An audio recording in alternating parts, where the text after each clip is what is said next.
Welcome.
Nightbot. Welcome to my channel. Restreambot. Welcome to my channel. Vladit. Welcome to my channel.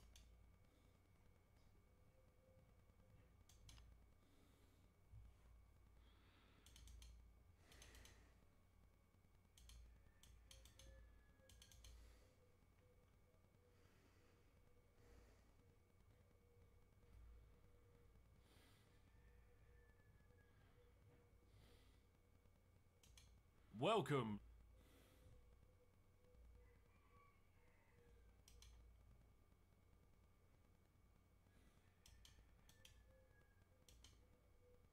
Goodbye for now.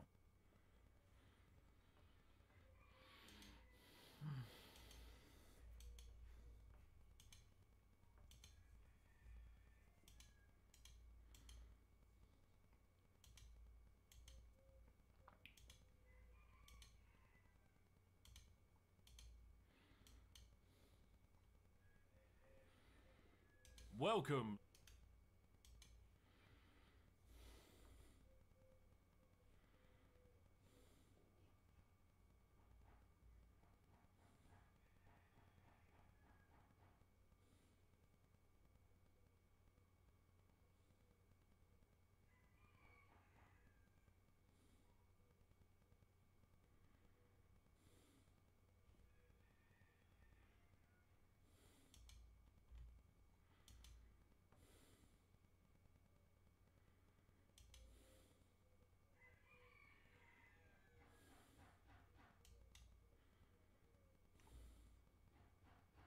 Goodbye for now.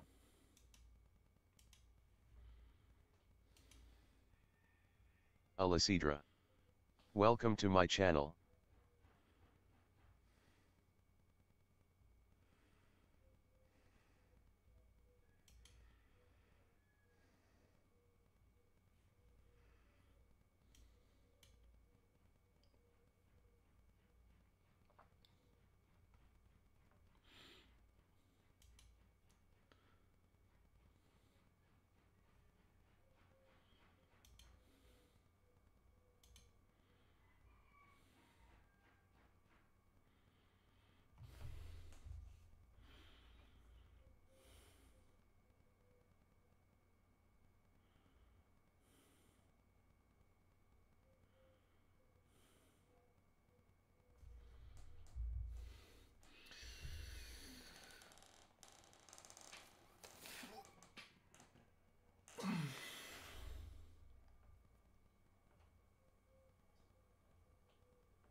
Left.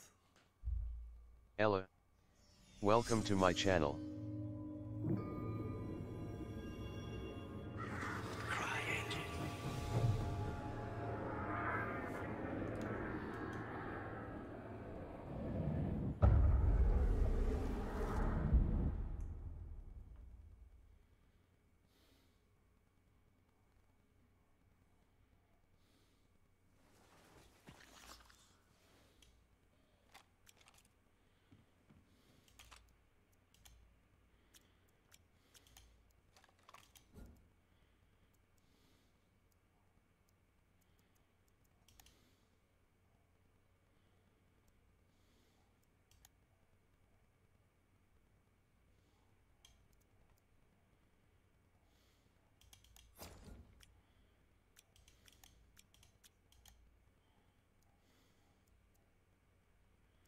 Kata. Welcome to my channel.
Drapsnat. Welcome to my channel.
I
guess as much.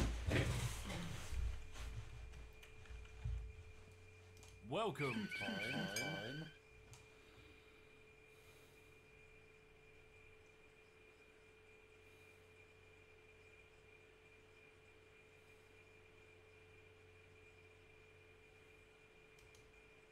What's up, everybody? This is the Act Man here, and today it looks like everyone agreed with all the things I said in my Diablo 4 review. I can't believe this video has a 100% like ratio, and I just got to give props to YouTube for all that. But on the real, I'm very surprised with the reaction to that video. I'm happy with how it turned out and the conversations it sparked. So I figure, you know what? This review was a bit more controversial. So like my COD World War II review, let's do a throwback, okay? Let's take a look at some of the responses from Diablo fanboys. And oh boy, we've got some great takes. We've got some thoughtful rebuttals to points that I made. We've got really, really bad takes, some funny comments, and some truly unhinged opinions. There's going to be quite a bit of cope. Why do you keep calling D4 an RPG? You know it's not, right? It's a different genre. I'm struggling to take you seriously when you're making this mistake. Why do I keep calling Diablo 4 an RPG? Because it's a Action RPG. You know, guys, there are so many cool classes in the Diablo series. Barbarian, Necromancer, Sorcerer, Druid. I wonder what sort of role I should play in this game. Yeah. Are you high right now? What? You've been spending too much time in a skooma den? Right. Diablo 4 isn't an RPG, guys, and Mario Kart isn't a racing game. Yeah, sure thing, pal. Whatever you say. Gears of War is an educational Netflix documentary about climate change. Got it. Great. Looks like you want to play an MMO instead of an ARPG. You compared Diablo to WoW so many freaking times. I compared these games because they're both made by Blizzard. They're both RPGs meant to be played for a long time with the end-term goal of obtaining the best loot. So I compared the loot and why I find grinding and playing WoW fun and not D4. Your point has a very basic flaw. You are comparing D4 to many single-player games, but D4 is never an action RPG. It's an MMO in its bone. What are you talking about? So the solution to your critique is simple. Don't play MMOs. We are under attack. What? Does anybody know what genre of game this is? It's an RPG. No, it's an ARPG. No, it's an MMO. Now, one thing I want to say is... Not so fast, Act Man. Who are you? Me? I'm your sexy alter ego. And unlike your dumb virgin face, I actually get bitches. You know why? Because I like Diablo 4. But you know what I like even more than Diablo 4? The sponsor of today's video, Naraka Blade Point. Naraka offers a unique spin on the classic Battle Royale format and robust PvE content, focusing almost entirely on melee combat. Instead of hiding in a bathroom for 20 minutes like you work at Weenie Hut Juniors, you'll be engaging in fast-paced sword fights. And there's tons of different weapons to play around with, like daggers, katanas, long swords, great swords, and more. It's also not mindless button mashing, as all three types of moves have a counter. So playing around these moves and knowing when to parry, when to... Zeke. Welcome to my channel. Oh, I got spawned here.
Welcome to my channel.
That's a nitro if I ever heard one.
And now the road jump. Bingo bango.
now free to play, and they are celebrating the 2-year anniversary with over 20 million players to date.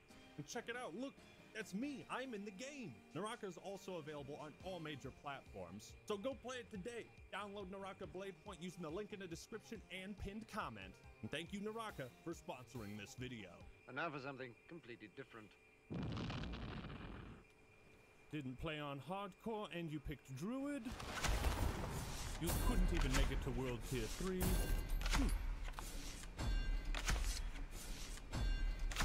And I have expected this to be your first Diablo. This is by far the worst game review I've ever heard. You have heard of me.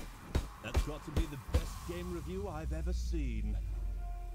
So it would seem. You are hater, Diablo bad. You are the bad guy to play it. Bro, why do you sound like Wirt? Chamber Butcher, the From Spell Portal Town the cast. Doesn't matter, you still bought and supported Blizzard. You deserve a bad game. Well, at least this guy said the one thing we can all agree on. If it's so bad, why the hell you still playing it? If COD World War II is so bad, then why do you have a gameplay of you playing COD World War II on the background? Again, it's like poetry, so they rhyme. Every stanza kind of rhymes with the last one. They had to put level matching in to make it easy enough for a game journalist to play. because World Tier 1 wasn't easy enough. Now we're gonna get into the good shit, okay? Can someone explain to me why it's okay to make reviews on stuff you have not experienced? How are you going to complain about the endgame of Diablo 4 when World Tier 2 is the highest you have played? Can someone explain to me why it's okay to post comments on a video that you clearly didn't watch or listen to? I never criticized the endgame because I never played it. I criticized everything before it. And if I didn't enjoy what I played up to that point, then I ain't gonna enjoy the endgame. If you don't like the dungeons in WoW, there's a pretty good chance you're not gonna like the raids. But here we are today, asking for changes and complaining on something that you have not experienced. Don't publicly stand on your stage and give opinions on stuff you have never experienced. This whole video would be different if he actually got off Tutorial Island. Wait! I was stuck on Tutorial Island? I was playing RuneScape this whole time? This is one of the more baffling yet surprisingly common takes you'll see from Diablo fanboys. Instead of like outright defending the quality of D4's campaign and content up to level 50, they just say, well, that's not the real game. You didn't experience the actual game. Okay, well, if that's true, and Diablo 4 does hold the Guinness World Record for longest video game tutorial at a whopping 30 hours, then can I skip that shit? Can I get to the real game that people keep telling me is so awesome? It's funny to me too. I mean, it's strange to me too. But we talking about practice, man. We're not even talking about the game, the actual game, when it matters. We talking about practice. Why do I have to suffer? Why do I have to go through all this bullshit then? Do you guys think this dude knows that he's actually agreeing with me and saying that everything leading up to the endgame wasn't that great? Well, he takes it a step further than I do. He's asserting that I haven't even experienced Diablo 4. This isn't even content to him. Why make a video about something you didn't even experience? Oh, cause clickbait. You see what I'm saying? This is pure cope, dude. These people genuinely think Diablo 4's campaign is so boring, uninteresting, and irrelevant to the core of Diablo that in their mind, they don't even consider it to be an experience that the game offers. And yet they're defending it. It's opinions like these that make me want to host a tournament between Pokemon and Diablo fans to see which fan base has lowered their fucking expectations more. I don't know why you guys are trying to outdo each other, but holy god, with takes like these, the Diablo fans are pulling ahead. Dude, even with how down bad people were for Scarlet and Violet, you never saw someone come out with a hot take like, the gyms, the Elite Four, none of that stuff matters in a Pokemon title. That's not the real game. The real game starts at the Battle Tower. If you said that to a Pokemon fan, you would be strangled in your sleep. Guys, we're talking about a campaign that has a story. We're talking about dungeons, side quests. I mean, listen, we talking about practice. Not a game, not a game, not a game. We talking about practice. Not a game. Not the game that I go out there and Good girlsage. And play. Welcome to my channel. It's my last. Not the game. We're talking about practice, man. What are we talking about? Practice? We're talking about practice, man. All this stuff that you experienced prior to level 50, it's in the game, so it matters. It's part of the experience. To try and pretend otherwise is just... What's up, everybody? been a long time.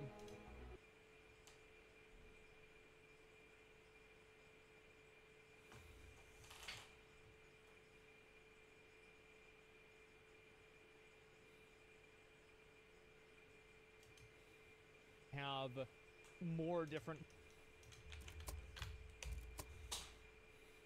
is just advocating for an objectively worse Diablo game for you and everybody else, and I don't know why anybody would advocate for that unless they're not actually a fan of this series. If you agree with me that everything prior to the end game is bad, then stop defending it, because you deserve better, Diablo fans. I am not trying to rob you. I'm trying to help you.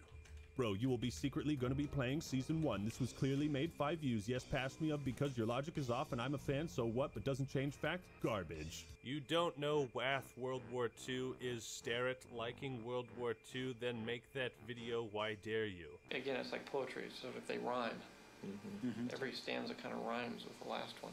Bro, I hate to burst your bubble, but I ain't going to be playing Season 1, okay? I'm not going through the world record tutorial again, all right? What I will be playing is Diablo 1 Beelzebub mod, because holy tits, this shit is fucking awesome. Real quick, I'm gonna recommend this mod for anybody that wants to play a fun, challenging ARPG. Beelzebub mod has the style and gameplay of Diablo 1, but with all the best innovations from D2. It also restores a bunch of cut content and quests. Let me show you guys one of my favorite parts of it. Look, they added a...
Diablo 1. Check this out. You get 50 tabs of storage right from the start. But Diablo 4 has a similar storage system, doesn't it? Anyways, campaign is easy. Nightmare Dungeons will actually test your build and skill. Diablo shouldn't be judged by its campaign. So I just want to make sure where these takes are coming from. I didn't play much Diablo 3, but from what I'm hearing, that game must have had the worst fucking campaign yet made by mankind. Like, it sounds like it was so horrifically god-awful that it turned part of a fan base off to the idea of a campaign entirely. Like, was it actually that bad? Or maybe you guys have spent far too much time in the end game. You've forgotten that there's a beginning and a middle game, that what you're playing at one point had a story. Bro, everyone talks shit about all the different COD campaigns, but one thing we all agreed on was that Black Ops 4 should have had one. Why? If you don't care about anything but the end game, that's fine. But you have to acknowledge that other Diablo fans play these games for different reasons than you. Where is that fabled experience?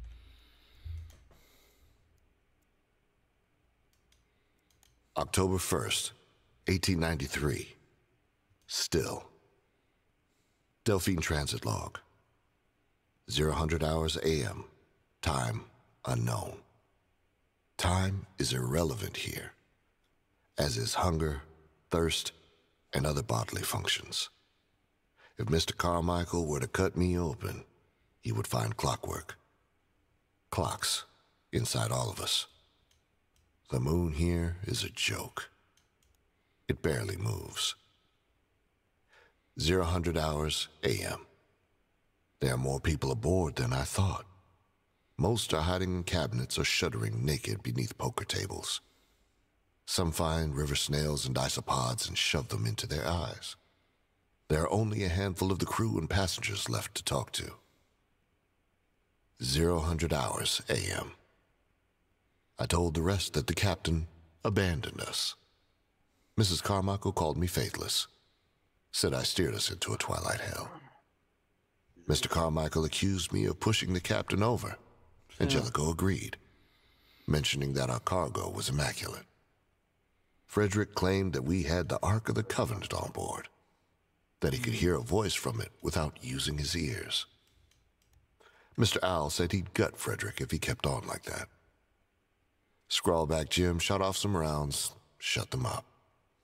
He said he wasn't hungry and hadn't pissed for 1,000 years.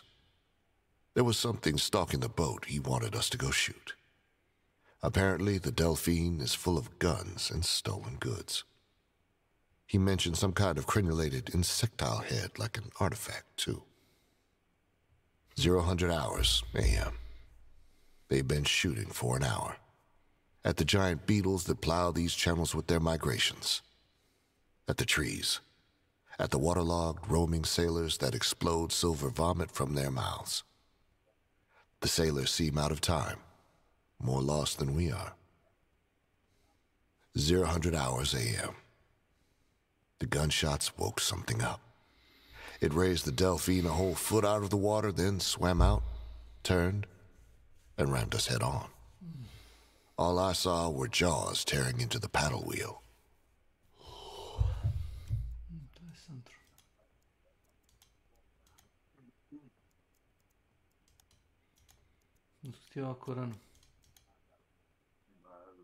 Malo bela veštica od Laskava krenula da mi se marci jebi ga.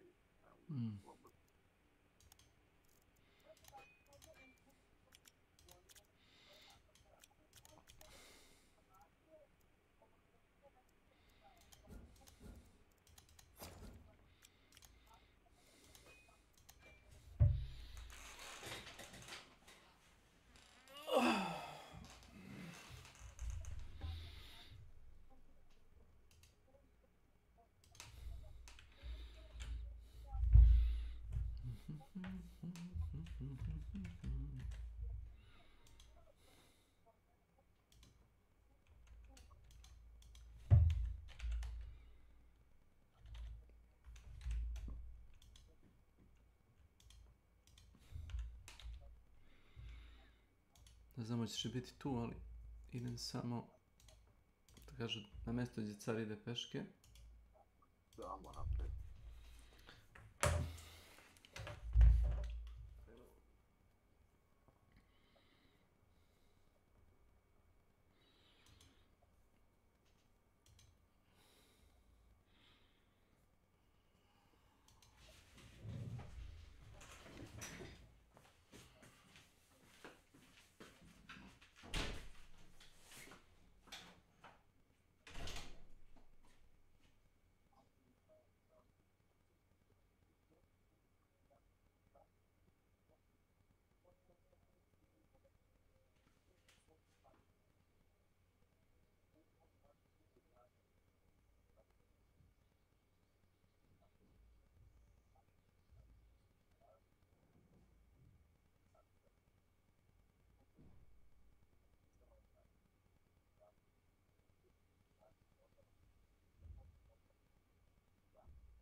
Artlico. Welcome to my channel.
Elysian. Welcome to my channel.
Yeah.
I replay Diablo games every year. If the campaign is not the core experience, then the game has failed as a Diablo game in my eyes. Nope. You're not supposed to play these games for the campaign. Not allowed. We're shutting the doors on you. This is a gated community. You literally complain the game is too easy, yet when you encounter the first difficulty spike, you stop playing. More like Clown Man. These people don't even know that they're agreeing with me. So we agree that the first difficulty spike happens after you beat the game, right? That's a problem, dude. That's a problem. You're wearing the clown mask too. Try playing the game after level 50. 75% of your complaints are moot right after the point where you stopped. So what you're saying is 75% of my complaints were valid up until the point I stopped. They don't know they're agreeing with me. If you agree with me, then stop defending it. Imagine not even getting to the end game, making a review and thinking your opinion matters. Next time, actually play the game because you missed a ton of actual issues. What? The game is worse than I thought it was? There's some issues I didn't even notice? You guys are terrible at selling me on this end game content. I don't know what type of sales strategy this is, but it's fucking awful. I don't think you can provide a proper critique of D4 if you never played D3. So many things were already solved in D3 and they just completely ignored them when designing D4. It's embarrassing. Okay, so they solved problems in D3 and then reintroduced those problems in D4. Again, I have no idea how Blizzard managed to gaslight so many people into agreeing that D4 is worse than previous titles, and then that is somehow acceptable. Bro has some pretty horrible takes. He didn't even make it to endgame and just played it as a story-driven game and not an ARPG. You guys legit have campaigns and stories that are on par with the best of StarCraft and Warcraft. On par with the best of Halo and Call of Duty. And you think that shit is unimportant? You think that's irrelevant? What the fuck happened to the Diablo fan base? How could any of you possibly arrive at that conclusion after Diablo 2? This is just insane to me. No wonder the games are so bad. You guys have no fucking standards whatsoever. The problem with this review is that Ackman approaches D4 as a casual ARPG player, but then again, I thought D4 was supposed to be tailored for the casual ARPG player, which not only leaves Diablo in a weird place as an RPG, but also an ARPG. Well, that's the thing, because I'm not a casual ARPG player. I'm a single player enthusiast. I'm a lone wolf. I like to play solo and immerse myself in the world, the lore, and challenge. You know, I love Baldur's Gate Dark Alliance 1 and 2, Gauntlet Dark Legacy. You know, back in the day, you beat these games, and then they were over. So the only thing to do was play them again. And that's what I did. And that's what I do today. When I beat Diablo 2, I don't grind Bale 100 times. I either play a new difficulty on the same character or start a new character entirely. But see, like, having said that, there's gonna be Diablo fans that want to gatekeep the series from me because that's how I enjoy it and play it. Simply because I don't play it in the most hardcore way possible. So allow me to do a little gatekeeping of my own. I guarantee you if some of these Diablo fanboys went back and played the first game, they would lose their fucking mind. Yeah, why don't you go back to the game where every time you open a chest, there's a 33% chance that it just explodes in your face for no reason? Yeah, go back and fight the zombies on level 5 that permanently reduce your HP every time you get hit. Yeah, go back and fight those guys as a melee build. Why don't you try clicking on a random shrine that fucks up your build and takes away your stats? Yeah, go back and experience that, then we can talk about gatekeeping. The goal of modern RPGs is generally to create a fake feeling of depth so that newer gamers and non-gamers think they are playing something epic. They know hardcore gamers are going to grind it out and drop it. They also know if they can string casuals along with a system that seems deep but is actually shallow and simple, means they will play for literally ever. Couldn't have said it better myself. That sounds like a business proposition. You know what I mean? That sounds like the business model. And it's exactly how I felt the longer I played. I was like, okay, this started off really fun, but the longer I play, the more shallow it feels. Excellent comment, J-Dog. Jesus Christ, it's like looking in the mind of a complete simpleton. 4 stats on an item is too complicated. It's not the amount of stats an item changes, it's what they change, right? I don't care about something like plus 420.69% overpowered damage to a vulnerable enemy at a distance on a Monday in the month of November while tap dancing. I don't give a shit about a dumb stat like that, okay? I much prefer tangible bonuses like bonus chance to hit or crit, increased armor, strength, vitality, bonus move speed, mana, attack speed, 5% chance of finding magic gear, you know? I feel like this is done really well in Diablo 1 and 2 and WoW. Also, side note, in Diablo 1 they have some really funny items like Tin Sword of Dyslexia, which gives you -5 dexterity. I can't wait to find the Mask of Obesity. You have to pay to identify items, by the way. So you can just you can get an item that's literally worthless. A lot of people pointed out that later areas of the map do have a base level, and in my review I made it sound like you could go anywhere at level 1 and all the enemies would be at the same level. Technically, this isn't true. However, the way that I played the game, every single quest and piece of content I experienced was at my same level. So the point essentially still stands. And then there was people saying I was over leveled for the campaign, which made no sense because the campaign was at my level. Like I didn't fucking grind the game. I would do side content and then some campaign missions and I would just go back and forth. You know, a very natural way to play, but somehow that made me over leveled without me even knowing it. Furthermore, even if you start a new character and want to go straight to Howitzer or whatever, there's no reason to, right? There are no incentives to go to these areas before you're at that level. You only go when the campaign takes you there. Right? In Dark Souls 1, you can go down to New Londo Ruins and grab a Firekeeper soul. It's a nice early game strat. There's an incentive to go into an area that you're not supposed to be in yet. And that's the big difference. That's the type of world design I'm talking about. Like, if there were tougher dungeons in Fractured Peaks that offered players alluring rewards, you know, those players might consider doing these tougher dungeons before they're at the same level for it. Like, that's the type of dynamic player choice I'm talking about.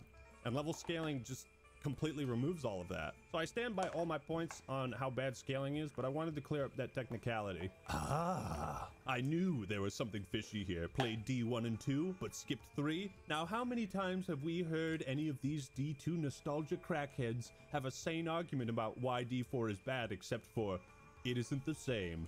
Not once. I don't know, man. You kind of hit the nail right there. Like, they are crackheads because they've been playing the game for over 20 years. So if I were making a game where I wanted people to play a long time, that's the demographic of people I would consult for input. They are crackheads. You'd think their opinions on endgame content would matter most.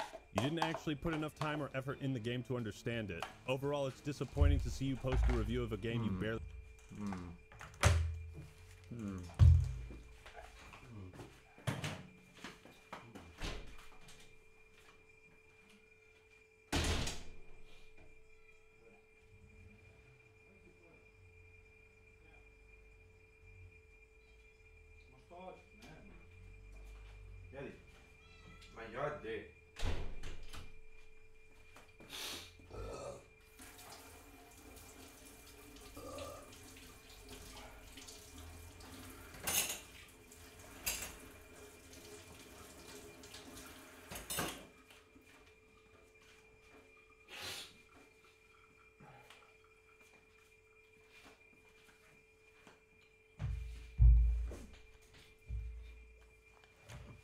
Accelerated seasonal.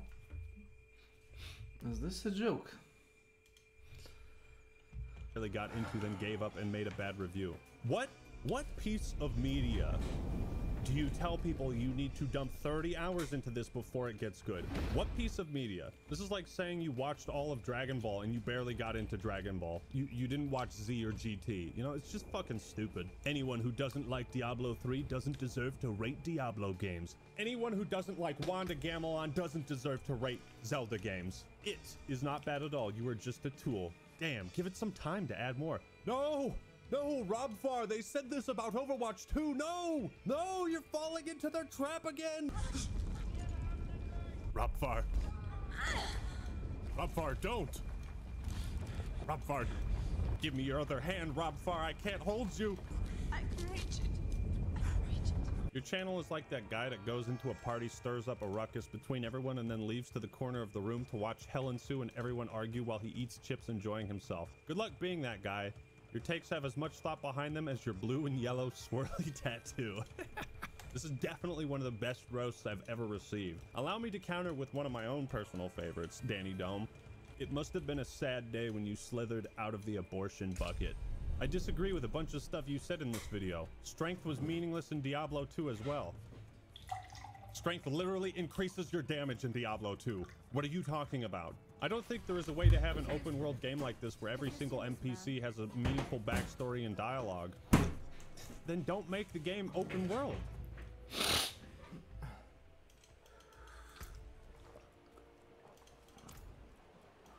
Looking for a man. Regular around here. Name's Flynn. Lean guy. Bald. Got a birthmark on his right arm. No? Damn. See, my crew is leaving port here real soon, but I ain't one for leaving loose ends untied. Especially to a place like Backwater. Ain't nobody gonna be holding nothing. What can we do? Flynn should have come back down the road up north days ago. Come with me. Normally, I'd have done this sort of thing myself. But I'll walk barefoot into the burning hells before I go wandering the coast alone. The drowned out here are nasty creatures, and I ain't looking to join their ranks.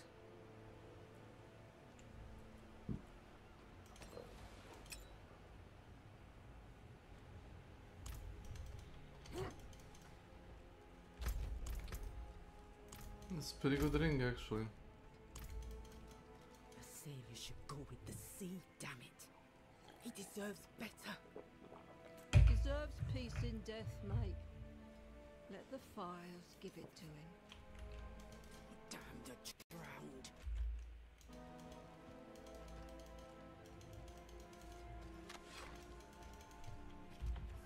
Not every single NPC, of course, some are just gonna be in the background. But like, Witcher 3, anybody? Let's feel the public? Anyone? People are not going to sit down and read the backstory of every single blacksmith in the game. Well, then don't fucking write it like it's a codex. Present it in an interesting way, maybe. Maybe tie it to a quest or something. Oh, I don't know. Level scaling seems like it's necessary for couch co-op. Getting rid of it probably does more harm than good. This is one thing I do want to point out, that it's cool that you can play Diablo 4 with someone in the same room, but if level scaling is necessary for couch co-op, then why is it turned on when I'm playing solo? Show me your NM 100 plus in hardcore and Uber in hardcore, then we talk. If not, your opinion is suck. Suck my dick. There are quite a few comments of people saying, well, if it's so easy, why didn't you play hardcore? Okay, you're conflating difficulty with punishment. There's no fundamental difference between playing normal and hardcore. The only difference is that if you fuck up, you can't play that character anymore. It's not more challenging, it's more punishing. First thing you complain about is being online constantly. Just another offline cheater trying to mod and hack their game? What the fuck? Sounds like this is his first Diablo game. So many players who have no idea how a Diablo game works complaining to get it changed. Yeah, D4 was my first Diablo games. These ones don't exist. Dang, that's a very strong opinion coming from someone with 0 Diablo videos on a sponsored video for a trending topic. But surely you made it to endgame? Care to post a video of your level 100? You have to post gameplay videos before you can critique the game? You should have tried Necromancer. The moment I realized I'm stuck with 6 skill slots and 2 of them are cosmetic, it made me really lose interest in the game. I heard that. Is that true? Did Necromancers have to sacrifice 2 slots for like skeletons and golems? That sounds really fucking dumb.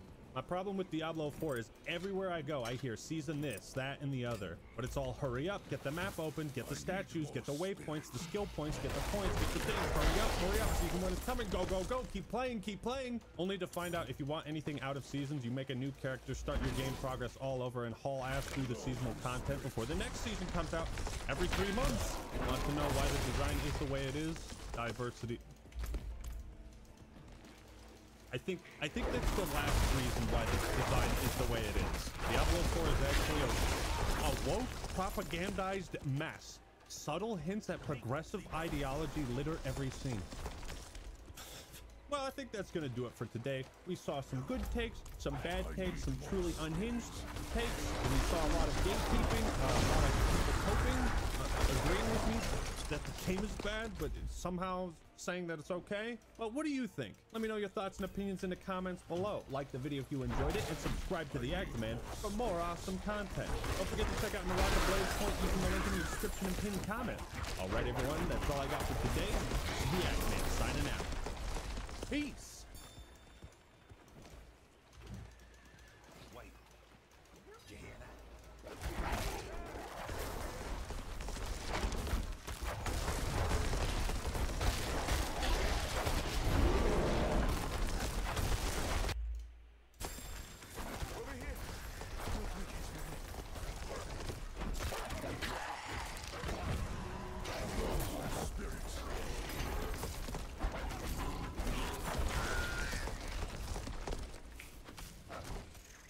Thank the High Heavens.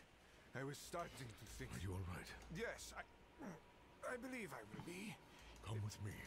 Bruce. Gracious offer. Welcome to my channel.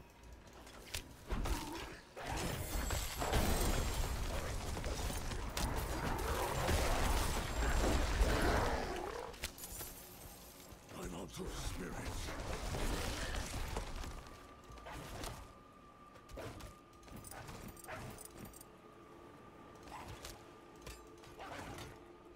I'm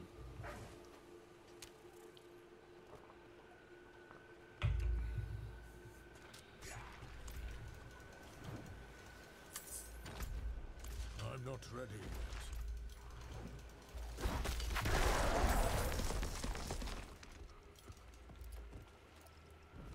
Hello.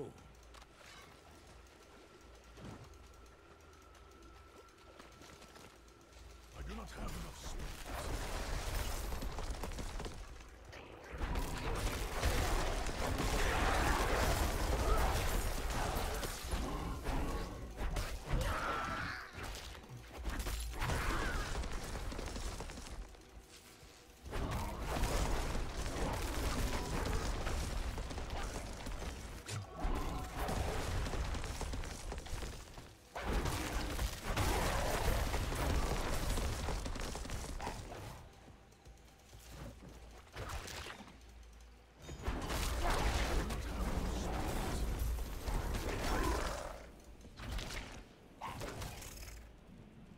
Aid would be welcome.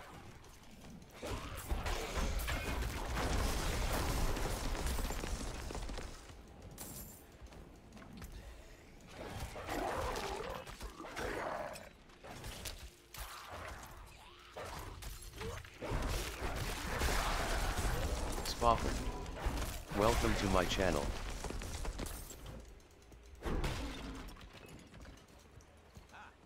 Here's one.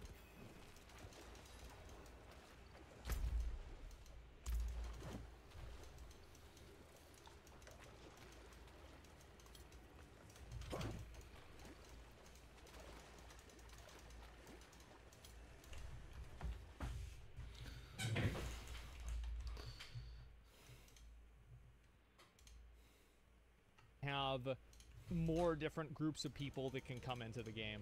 But I do think that a video game being specific is actually a very good thing.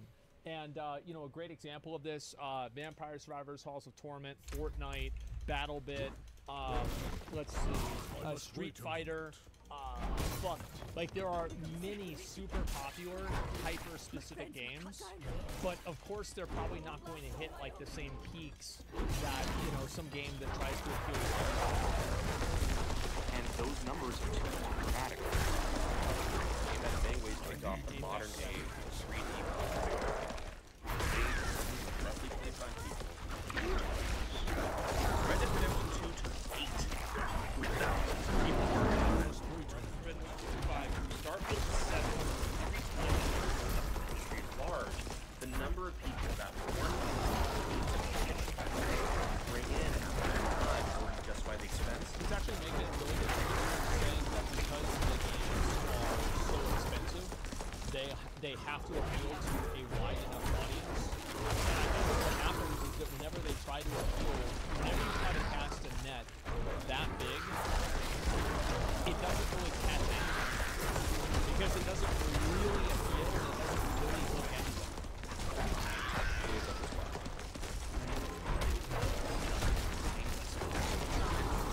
These games are made in the millions to tens of millions of dollar budget range.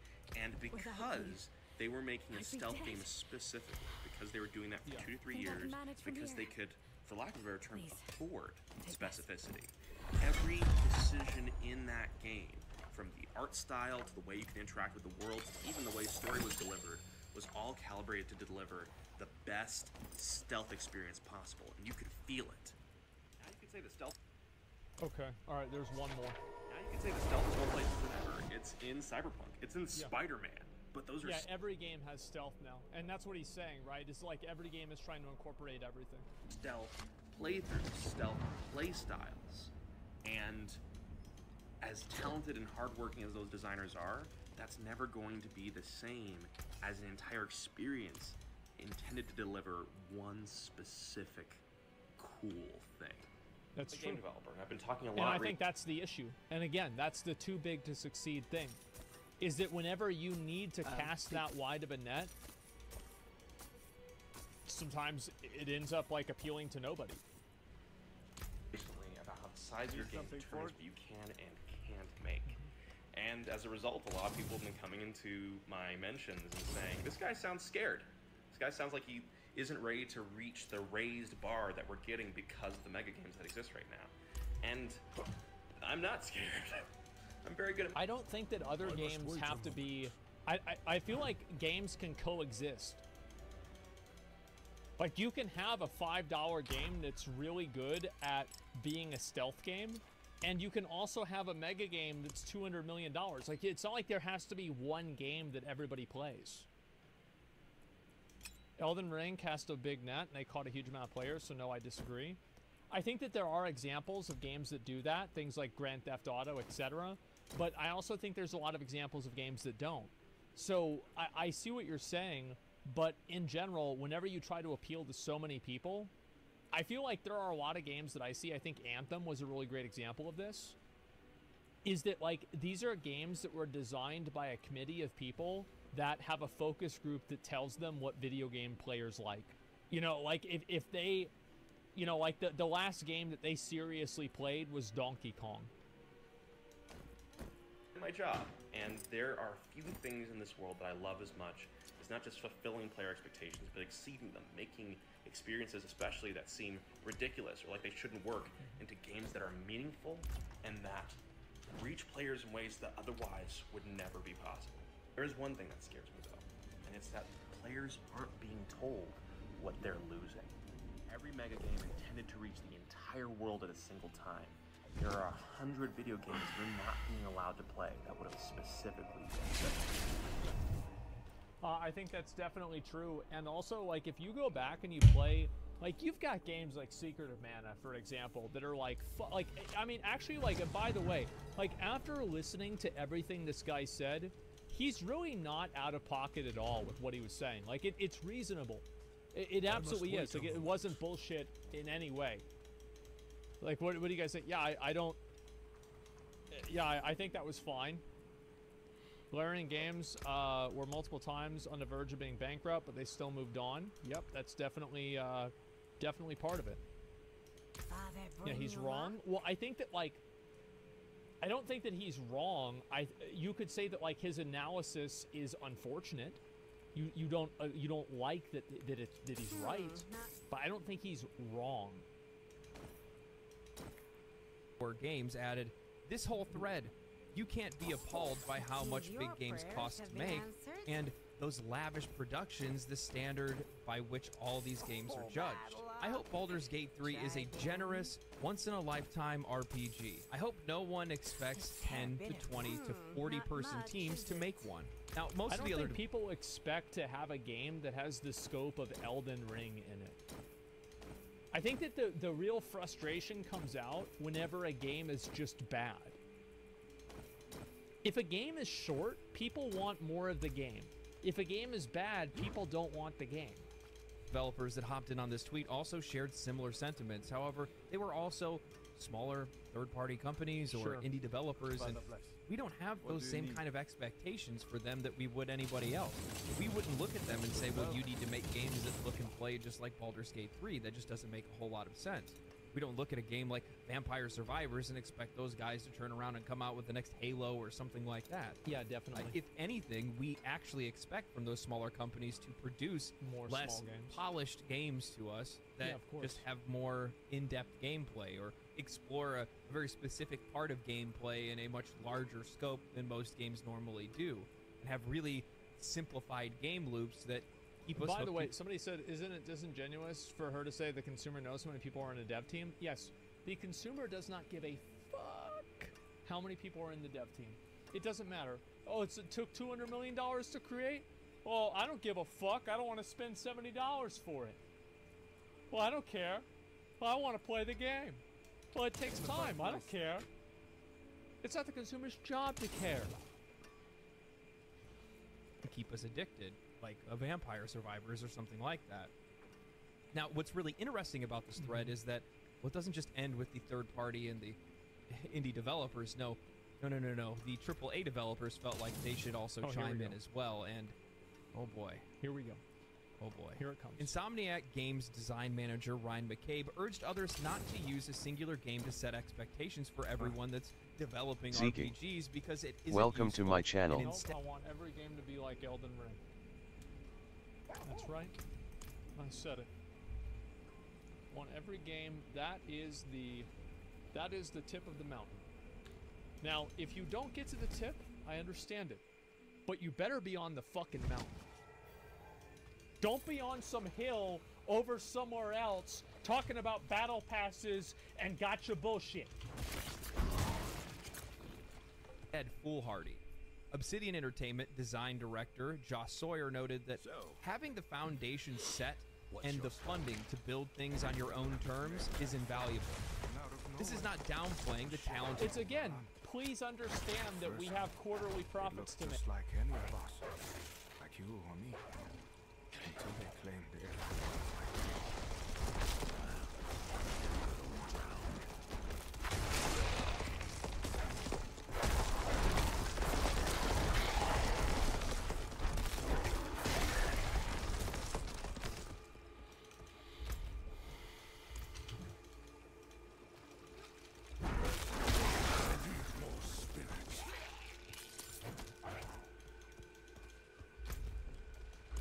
I must wait a moment.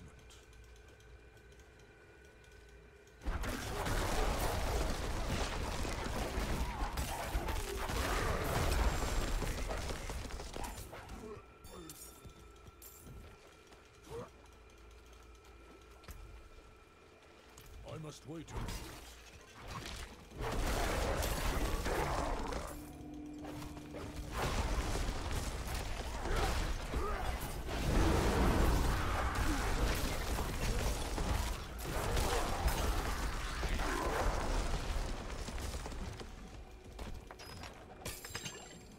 I must wait a moment.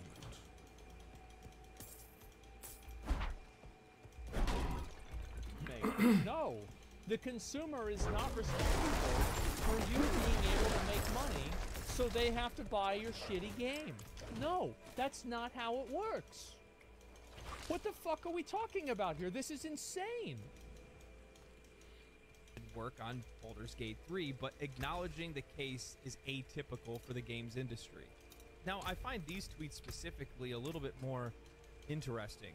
I don't know if this is industry transparency. Are they telling us that, you know, some of these larger studios like Insomniac or Obsidian Games don't actually have any autonomy over the things that they're creating? Or I bet they don't. I bet they probably don't. And I think that is probably one of the biggest reasons why we see lower levels of. I think a lot of video games now are not as creative as they used to be in a lot of ways. I think the storylines are very.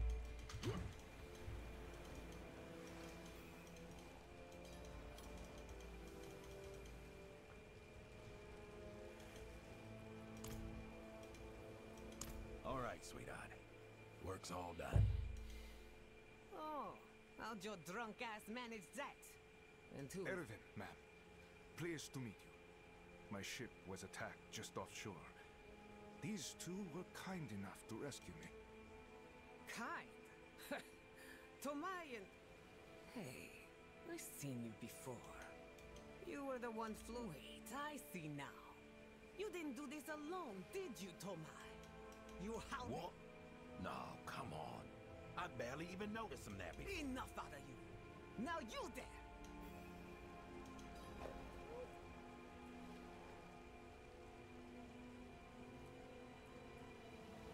Another viewer. Welcome to my channel. I knew it. You're done, Tomai. Wait, no. Thank you, stranger. You should stick around. Meet the boss.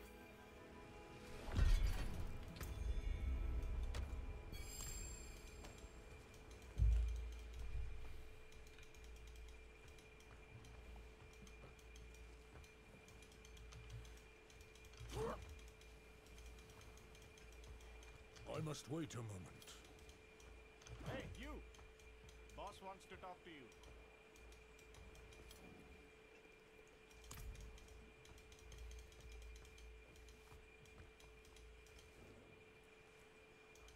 I hear you've been making yourself useful. might have a job for you. Last night, bandits got into town, stole from the community stockpile. I'm still looking into how. If you could get it back, you'd be helping me out. And Backwater. This is Orton, my right-hand man. He'll accompany you. Handle this for me, and maybe I'll happen upon more work in the future.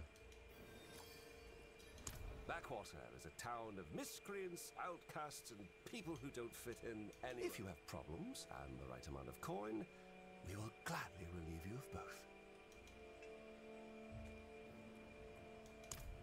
Scoundrel, wanderer, handsome rogue of Kingsport, but that's all in the past. Someone had to step up to keep these wretches in line.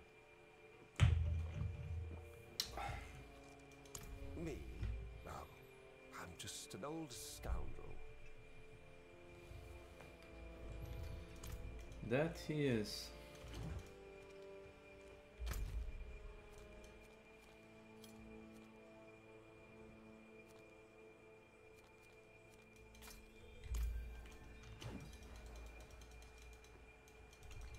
Very much copy paste. Whenever I see many of these games, I can kind of predict what's going to happen, especially with like these bigger games. You look at the menu, you look at the battle pass, you look at the way the game is set up. I think it's kind of the same fucking thing. Like, how many of you guys have never played a game, but you see the game UI and you watch the game for like 30 seconds and you know everything that there is to know about it? Like, especially this is true with shooters. It is so fucking true with shooters. And this is what happens. And I think that it's a huge problem. And the reason why it's a huge fucking problem is because the developers that are making these games are actually, you know, coding move leg, left leg, right leg, left leg, right leg. These guys went to school to make Elden Ring. They didn't go to school to make fucking cookie cutter, like, let me think, cookie cutter looter shooter game with a battle pass that's on a bi-monthly basis. These are people that were inspired by Pikmin. They were inspired by Super Mario, inspired by Dark Souls, inspired by World of Warcraft, something like that. And that creativity is just being fucking like put in a garbage disposal. It's just getting destroyed. And what comes out of it is shit. That's what I think happens. And I think it's very problematic. And I think it's more corrosive than people might imagine. Because whenever you are disconnected from being, like, because they're in a creative role. And one of the worst things that you can do to a person in a creative role is prevent them from being creative. Are they telling us that they don't get the amount of funding that they need for some of the projects that they're making? Or are they saying that they do? It's interesting to say that they're jumping in on this conversation and saying that they also don't want to be held to the standard that Baldur's Gate 3 is putting out when they themselves come from companies that have more than enough resources to be able to put out the exact same quality of games as Larian Studios. I'm not ready. Doesn't make a whole lot of sense. Now, things get really interesting when Diablo 4 senior designer Chris Maelzer also dropped in. Okay. He says, "You're absolutely right. Even if you look at one of Vink's touchstones, Ultima 7, that's a game that had 12 years of prior games feeding into it. If we were to look at this as a new benchmark, we would need to then focus on creating conditions just like with Tears of the Kingdom." Furthermore, he states, "But people often only look at the fruits of labor and not the labor itself." It's because nobody cares about the labor. Nobody gives a shit. That's why everybody goes and buys Adidas shoes even though they were made in sweatshops. That's why people, that's why AI art is so popular. Nobody actually cares about how hard you worked on something. Please stop caring about how hard you work. That is not a badge of honor. Artlago. That is just... Welcome to my channel. Oftentimes, it should be the opposite. You work too fucking hard to achieve too little. Work smarter, not harder. What the fuck are you talking about? Like, we need to care about how much effort you put into it. Of course it can, to an extent, and people can appreciate the effort that is involved. But don't expect people to one-to-one value to effort. Because you can put a lot of effort into something, and it can be worth fucking nothing. That's just how it is. Like, and again, like, there are many games that... Like, with a benchmark for a game, Diablo 4 is a great example. Diablo 4 has 20 years of prior games feeding into it. And on release, it's not as comprehensive as Path of Exile. And I don't think it's supposed to be in some ways, but I know that it's trying to be in some ways, and it's not yet. So that's just how it is. He's one of them.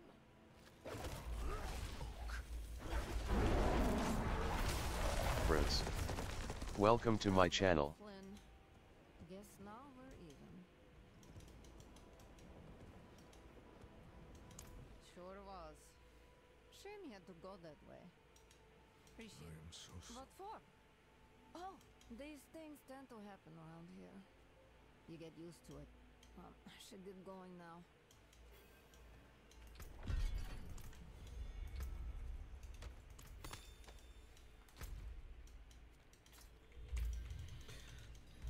Okay. And it doesn't matter about how many people are on the team. I don't care. You release a game, people are going to be like, hey, this CD works. Same as it ever was, I guess. Same deal with people wondering why there are so few artists painting like Renaissance man. And now this is where I'm saying to pump the brakes. It's completely fine for some of these smaller companies to hop in, some of these smaller developers to hop in and say, hey, don't hold us to these kind of standards, even though I think it's... Well, nobody's going to say that. Weird that they even bring it up, because I can't imagine people actually doing it. Nobody does that. But it's a completely different thing. When you have Diablo 4 coming into the picture, we're talking about a company that has far more resources than Larian Studio does, far more people working for them, far more just money, experience, everything, far more everything. If we're going to be running by at least his idea of how things should work, well, then that should be the same case for Diablo 4. Diablo 4 should show this massive evolution of the series from years of experience and all of the other... Yeah, I think Diablo 4 is a great game, but it's not... It doesn't evolve the genre. It's not Elden Ring. It's a great game. These supplies. He threw us out of Blackwater. This is just what we were owed. I hope he shows on it.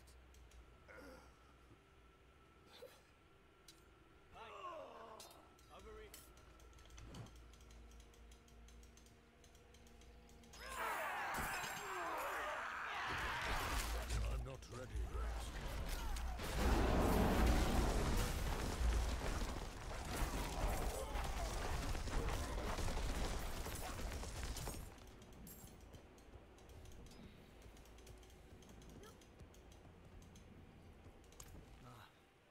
Lyndon wouldn't do that. He's a scoundrel, but he wouldn't backstab. This is Snake, I correct? mean, he would No. just not honest. Damn it! Same. I think I recognised a couple of these guys from the docks.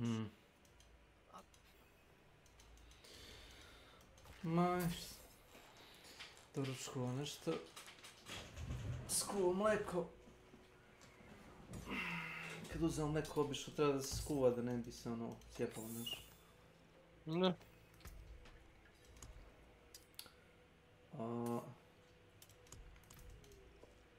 Također podgreo jednu kao činicu, šta je to kao gulaš neki bi. To? Dakle, to sam bolje sada pojedem gulaš nego negdje oko 1-2. Nego kasnije. Kasnije ne, neće to leći nikako kasnije. Kasnije ne bi mogao ni da zaspiš uoči. Ne moram niti spavam za to što radim pohodno. Pa da. Pa onda potrošit ćeš to što. Ja, nemam problem. Gdje su ostali? Gdje je tu garderovački, ali... Ja sam se izvinuo, rekao da moram da odem da obavim par stvari po kući i dok sam se vratio, on je... I'm not ready yet. Ne.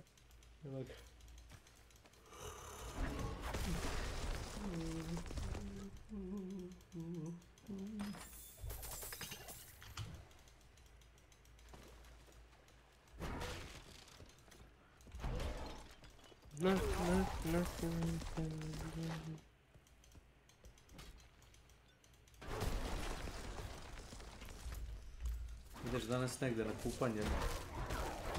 Možda odem na fazu. To je vjerovatno da ću.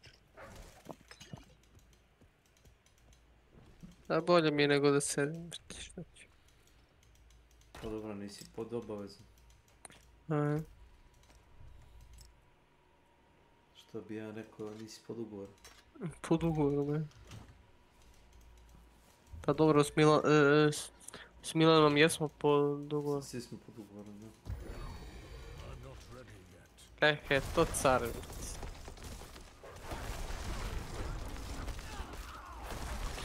Legendice moje.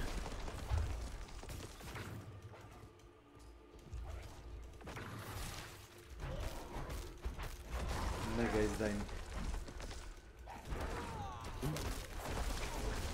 Možda me citiraš. Ne bi me čudilo da te stream snajpuje sad.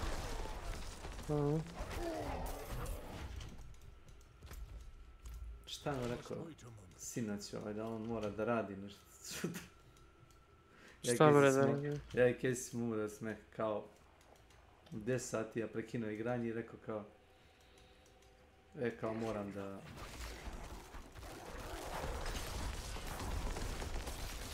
da kao, znaš, sutra radim. Da.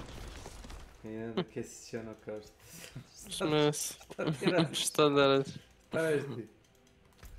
Kakvi se to posle boje? Kakvi su njegove obaveze?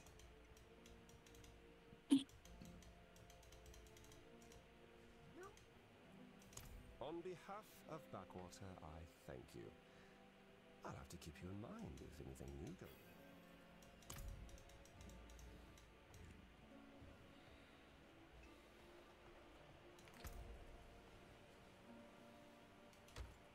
Koji si level na ovaj to? 58? Da. Koji je max? Ne znam, 80 i 100 ti, tako nešto. No još nisi ni prešao kampanju. Dobra igra jebate, čim još nisi prešao. Nisam žurio, radio sam spored iz rata. Draculazrb. Welcome to my channel. Uopšte taj stadion da bossa ubijem, razumeš, za čas. Baš regularnog bossa, ono. Tipa ono, neke tamnice ili neke oblasti. Nisam siguran baš da je tako balansirano, ali dobro. Zapravo me ne interesuje. Koristim najbolje što mogu.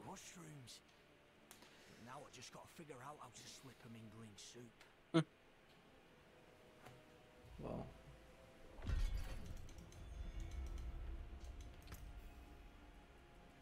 Dobar XP i gold. Boga mi treba ti dosta na ovu plavu skalu. Više, treba ti 2 miliona za level up, ali na 1.700.000 ja mislim da dobijam 1 point za kao u ono pet effect zone. Da. 1 point za sve ovo. Jel. A to je tako Blizzard napravio, znaš. 1 point sam po sebi ništa ne vredi, imaš bonuse koje dobiješ na potrošenih 10 poena. Oni vrede nešto. E sad, imam online mapu koju obično konsultujem da vidim gdje su ovi totemi. Da. Ova oblast ima 1, 2, 3 totema. Ja sam našao... To je ovo siva, a? Ja sam našao... ne siva, već... Mamuti je... da, ovi kao Altar of Lilith. Da. I taj treći totem to. je... Claimovo si sve. Fali jedan. Fali jedan, pa ne vidim.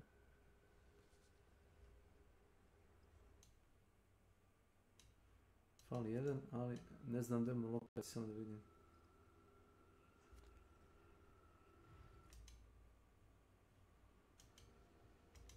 Ti ih i ne vidiš. Znaš? Ne. Ne vidiš dok ja ne fizički dođem do njega, onda mi ga markiram. Aha, znači ti moraš to... Da. na tu oblast da ga nađeš. Pa gledaš ako je suprotno, da je onda tu negde fazom, da. Ne ide tako, nego Da bukvalno je otvorim dalje. online mapu, znaš. A, Kao što rekao, dva sam multitasking. našao bez ičije Ko se pomoći. snađe se. Dva sam našao bez ičije pomoći. Treći ću da pogledam gde. Neću da špartam ovo. Sve ovo da špartam. Samo za jednim jebenim totemom. Ne. Kao rekao, dva sam mi bilo usput, treći nije.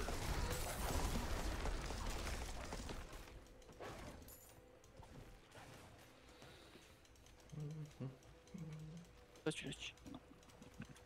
Samo polako.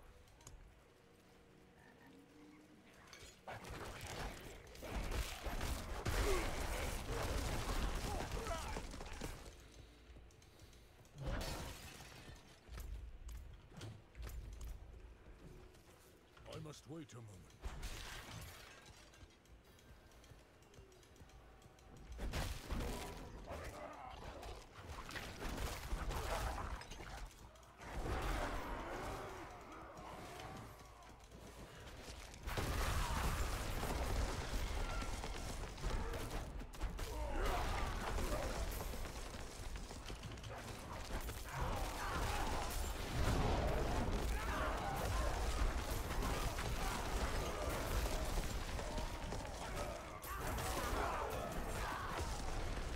I'm not ready yet.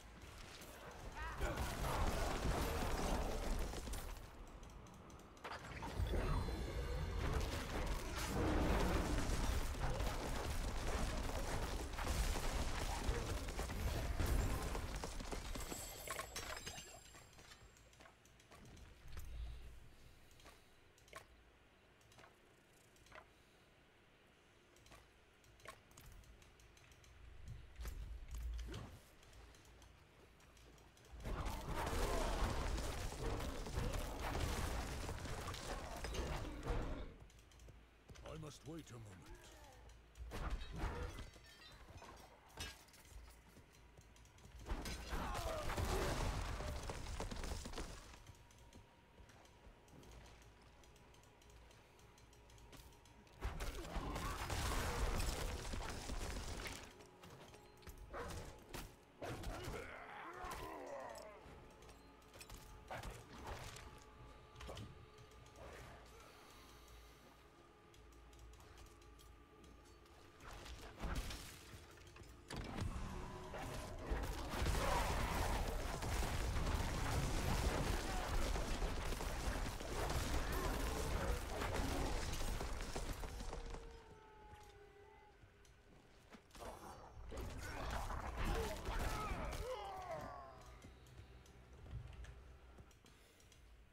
But it's not there. Games that's been feeding into it, Well, I whether like it. that's I like Diablo. Warcraft, StarCraft, Overwatch, whatever. It doesn't I know matter. people might not But like that I say that, but I personally, do like it. even though I like Diablo 4, it is definitely not that game. It's not that game that has It's not that 20 years of other games that are feeding into it. Well, it's kinda not does, the game that reflects all of this experience learned from prior Diablo titles. Now, like I said before, it is completely fine for some of these other companies to hop in and have their opinion and say, you know, don't hold us to this standard. It's a completely other thing for these AAA companies to come in and try to use this as an excuse. No, because Larian did set the bar. They set the bar for you. AAA games should absolutely be aiming to hit the same mark that Larian Studios does. There's absolutely no excuse for it, especially with the size of some of these companies and how much money they have available to them, how many people they have that are working for them, how long-standing some of their franchises are. There are no excuses whatsoever for them not to be able to compete with games like Baldur's Gate 3 in terms of scope, in terms of depth, in terms of performance. I don't give a fuck if you compete in terms of scope or depth or performance in some regards. Is the game fun to play? I'm not Like, ready. why is everybody talking about these factors that don't matter? I don't give a fuck about the depth of the game if it's fun. Look at the depth of Only Up. There's like nothing going on in that game, but it's still fun to play. The jump key. Mario, yes. What are we talking about? Like, again, like, I get that this stuff matters to an extent, but like, people put so much fucking value in my opinion, things that are not defining characteristics of an incredible game. I mean, you look at Larian right now, and they've already come out and said, you know, we don't care about meeting a specific date. We want to make sure that when we release this game, it's going to play at 60 stable on the PlayStation 5. They're taking their time to make sure that the game comes out for the Xbox, and it's in perfect working condition when it does, regardless of whatever hiccups or problems that they've had along the way. This is a company that holds itself to a standard, a quality standard, that many developers don't anymore. And I think that's a factor. And I think also, like, again, going back to what I was saying from being, like, disconnected from the creative pursuits of your labor and like, that whole conversation, I think that, like, having to push out games that aren't ready, I think the developers know they're not ready. I don't think the guys that, like, actually the game, I don't think they're stupid. But most of the time, I really don't think so. I think that there is just, because this is what my dad told me, right? My dad used to be an executive at a publishing company. And he used to tell people, and he used to have to be...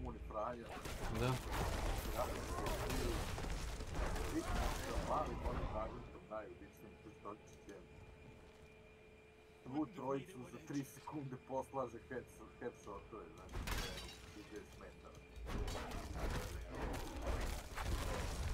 Ja ne znam zašto vi imate problem kad vas neko ubije ručnim samostrelom ili kad neko te gađe nožem za bacanje ubijete. Svako oružje naštimano u tom punch shotgunu da može da ubije, pa i jebeni Derringer od $15. Dobro, nekada da nije, ali čovjek bukvalno kod...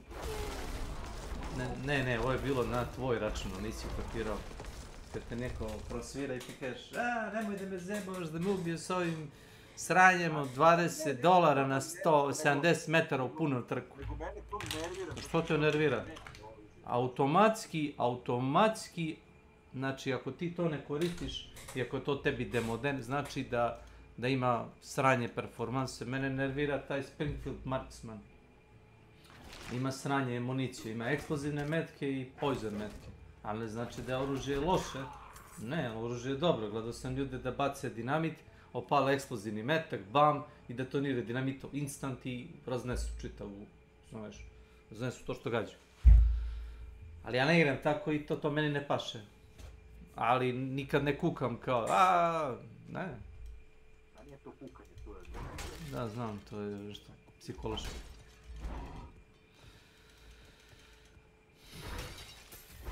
Alien Gathering. Welcome to my channel.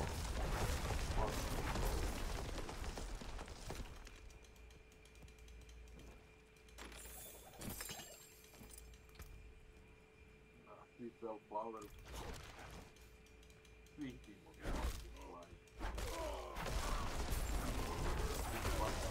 A što je sad to čudno? Što na sredini mape su se sve ekipe skupile? Jedan tim padne, mi tu letimo, Franju gore na levo kuću. Franju tu skine jedan i ja mu zabijem headshot. On gore bio na merdovinama, ja mu stavio osobno zabijem headshot. Ovi krene tu opšte klanje, ubijamo mi. I na kraju padne Franju i Rumi, ja trebam kešiti jedigi i na pravdu. Mi trojicu poslažem sa...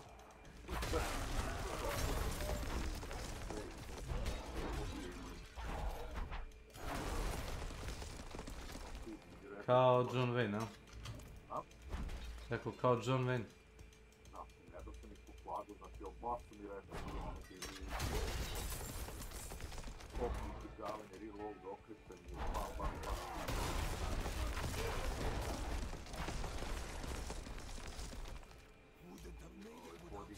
Uzimo bounty i ovdje uzim remedy.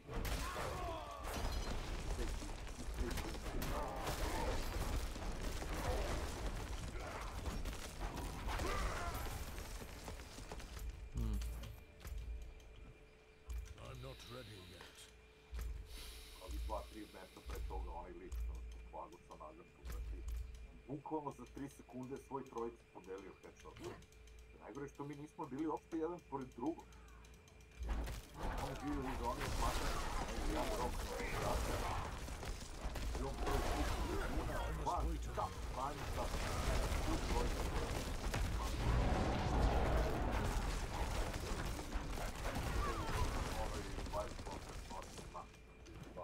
Nema auto aim, svaka mu čast.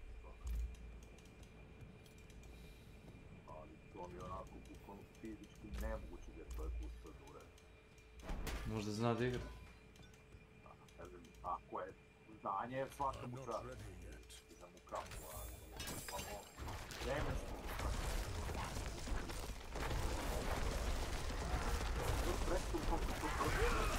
Stop. Tu čovjek ne promašuje. Možda je opet traktaziji smurkuje. Jedino se Rum sakrizao što je njemu pokazalo da ga je, iako je najobičniji što on pokazalo mu da ga kroz ogradu. Kako to, 5 metra prošao kroz ogradu drvene. Pa je tu popizdao. A metak uglavnom može da prođe kroz ogradu.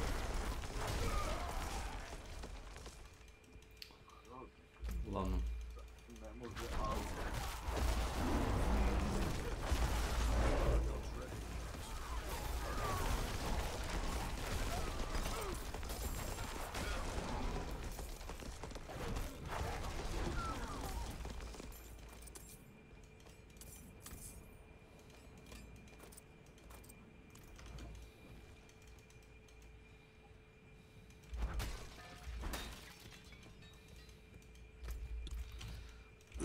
To... Htjeli si, kako to da je... Kako to da je Franjo igrao s vama?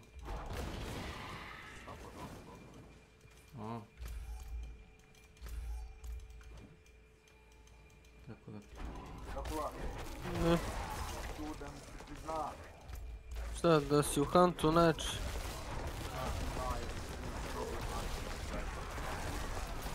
Bravo. Postojao samo hoćeš spomenicu? Neki način da vidimo što se desilo, tako da rekao. Spomenica treba da mu se napravi.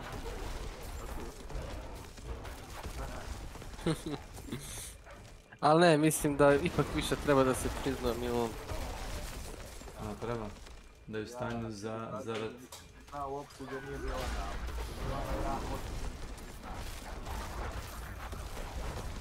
Da je u stanju da nas sve otkači samo da bi igrao Hunt Shotgun.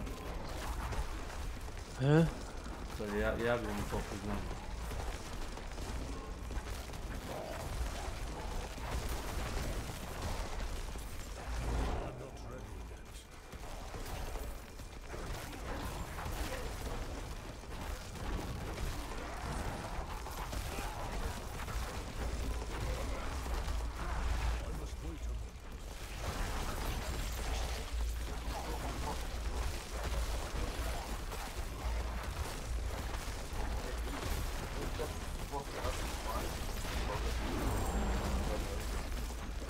Gdje?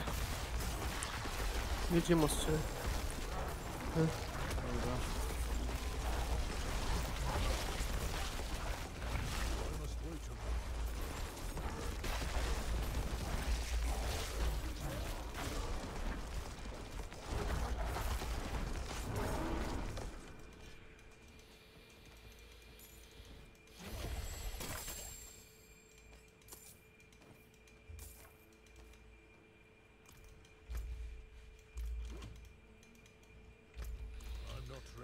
Tebi bi dao i sredino palačinke, zbog tebe ne vidim i prcate klinke.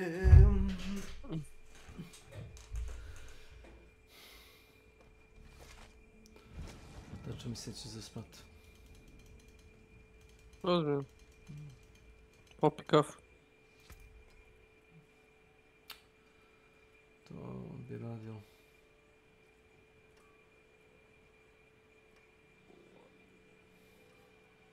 Nadam se prekad sam igrao Diablo 3 da bukvalno padnem sa stolicu koliko mi se spao. To je dobro. Znaš se igra smara. Znaš, bukvalno smara.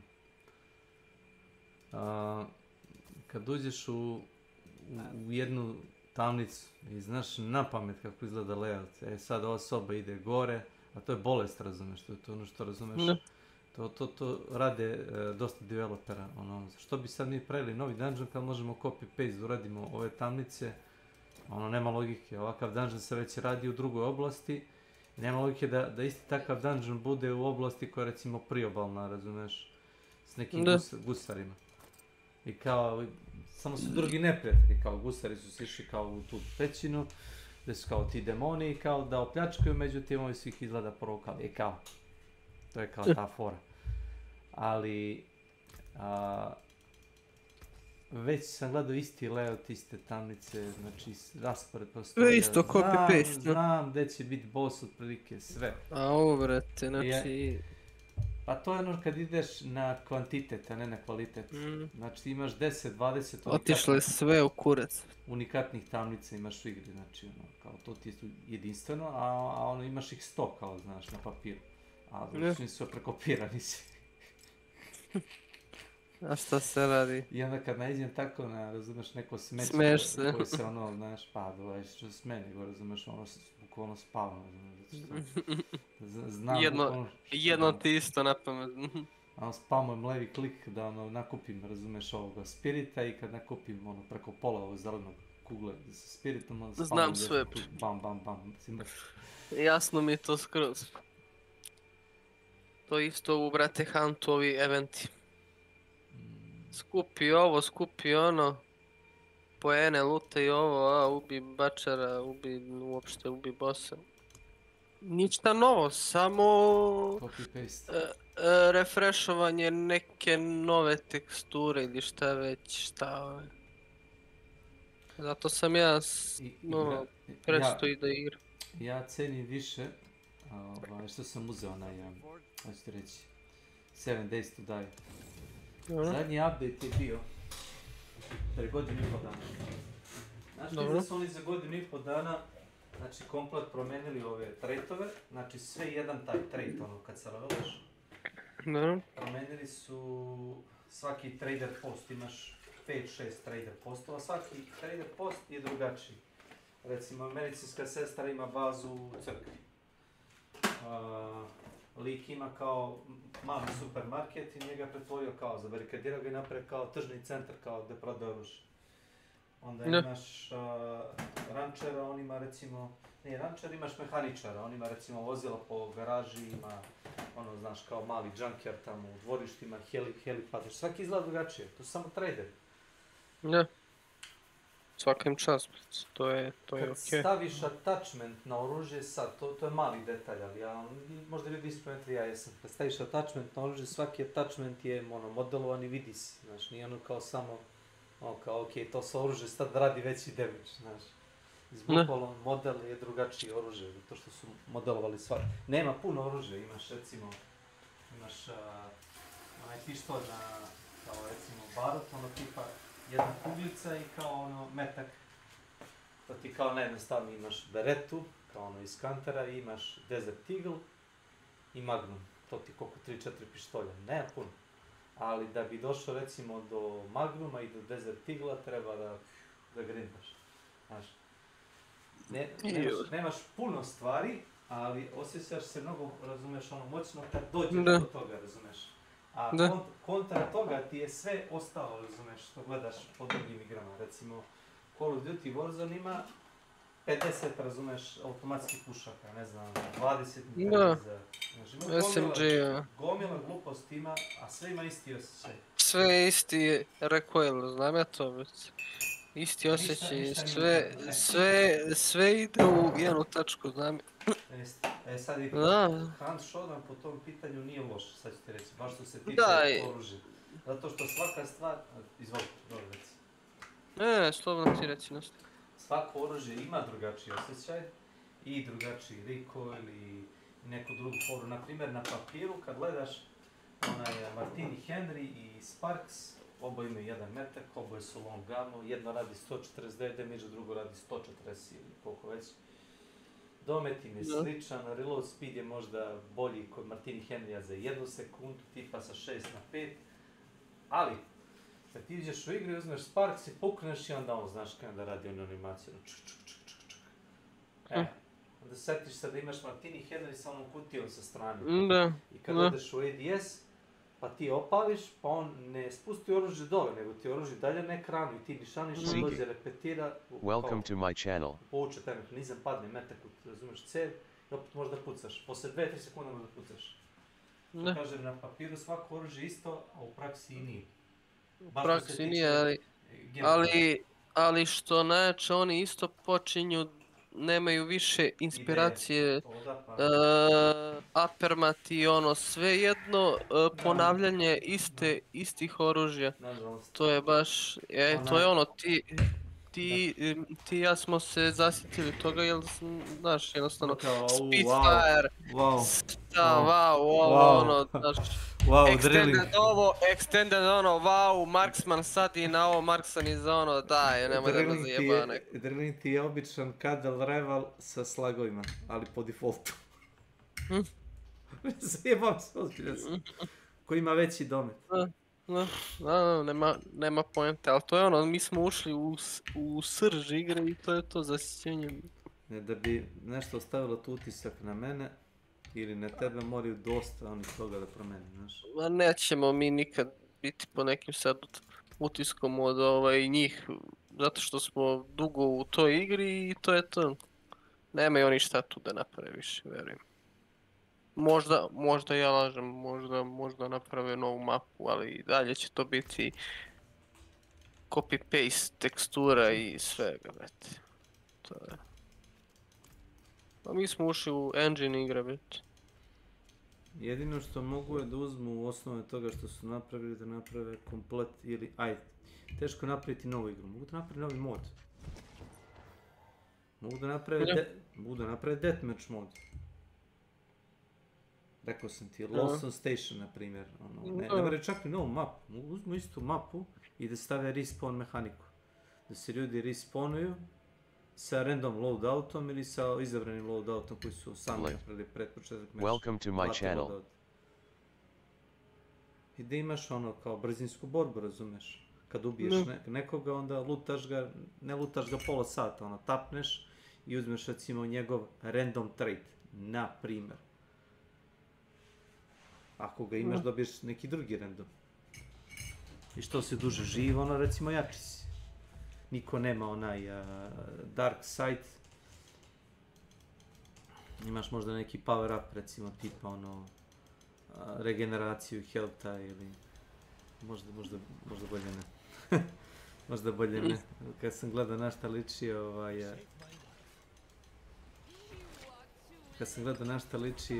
onaj Warzone. Ja. A Warzone je oni, kako zove, The Voice. Znaš? The Voice? Da, The Voice. Kad sam vidio onaj tvoj operator u Warzone. Što ono, kradu? Ajde da trči po zidu. Okej, ajde. Ima ljudi u realnom životu koji, razumeš, znaju to da rade taj wallrun. A to su obično atletski tipovi, razumeš, ono, koji recimo imaju optimalnu količinu mišića, nisu puno teški, četa života. Da, genetika. Da, oni recimo mogu da ono skaču sa zgrade na zgradu, ovakvi se zvice. Ti mene očekuješ da čovjek koji ima automatske puške, 2 na lezima, ruksak pun municije, pancir, košulju, razumeš, i ne znam, sav full gear da će, razumeš, da skače po zidu i da izvodi. Ma daj. Nerealno, baš je to prepucano.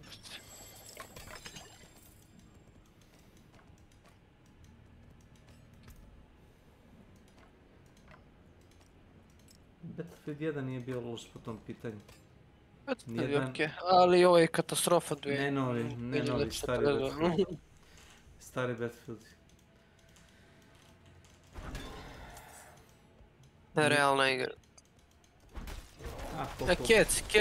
Kec i brate petica, dok je 4 i ovo sve arkada, znaš, baš ono nerealno malo, ali Kec i brate petica i meni to baš ono pravi utisak rata, ono. Na haosa, rata, jeste. Da. Ti uzmeš snajper, zauzmeš poziciju i kao sad ti čuvaš da niko ne priđe, ono kao super imaš a ono momci kupe tenka, razumeš, i ono dvojica su u tenku, treći ide peške iza i opravlja tenk. I ovi samo pinuju na tvoju lokaciju, desi samo te razbuce, razumeš, i tebi tvoj snajper. Okay. Welcome to my channel.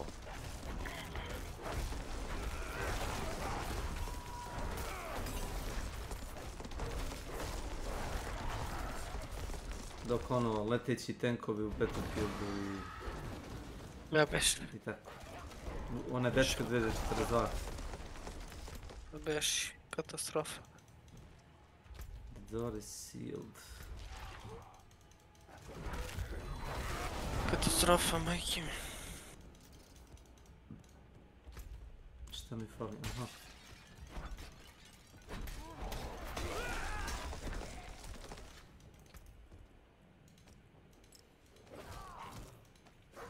Mislim da sam gledao negdje da je Keanu Reeves rekao da bi volio da snimi nastavak onoga Konstantina. Da, to je pre 2 godine fazom isto. Zato što, kao što rekao, možda nije on, ima bolji glumaca od njega, to stoji, ali ono, znaš, niko nema harizmu njegovu, ajde kažemo tako.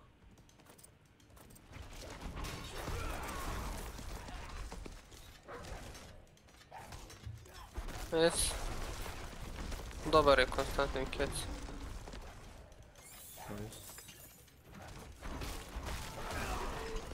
Ma, ja mislim da nema on ništa od toga snimanja, ja mislim da su oni nemaju šta više ni da snime. To se zove reciklaža. Ja, to jeste.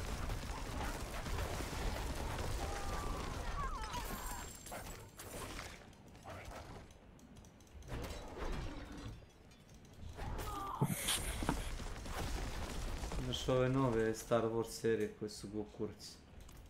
Nemaju logike nikakve. Ma da.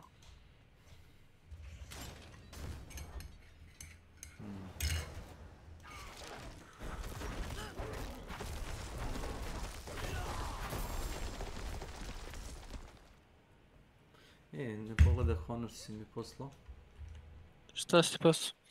Ne, ti si poslao. Sad ću ti reći... sajt je upravo se pokvario. Ma da, brate, zamisli ti, brate, programer neki stavio kao speech to text ono fazom. Voice.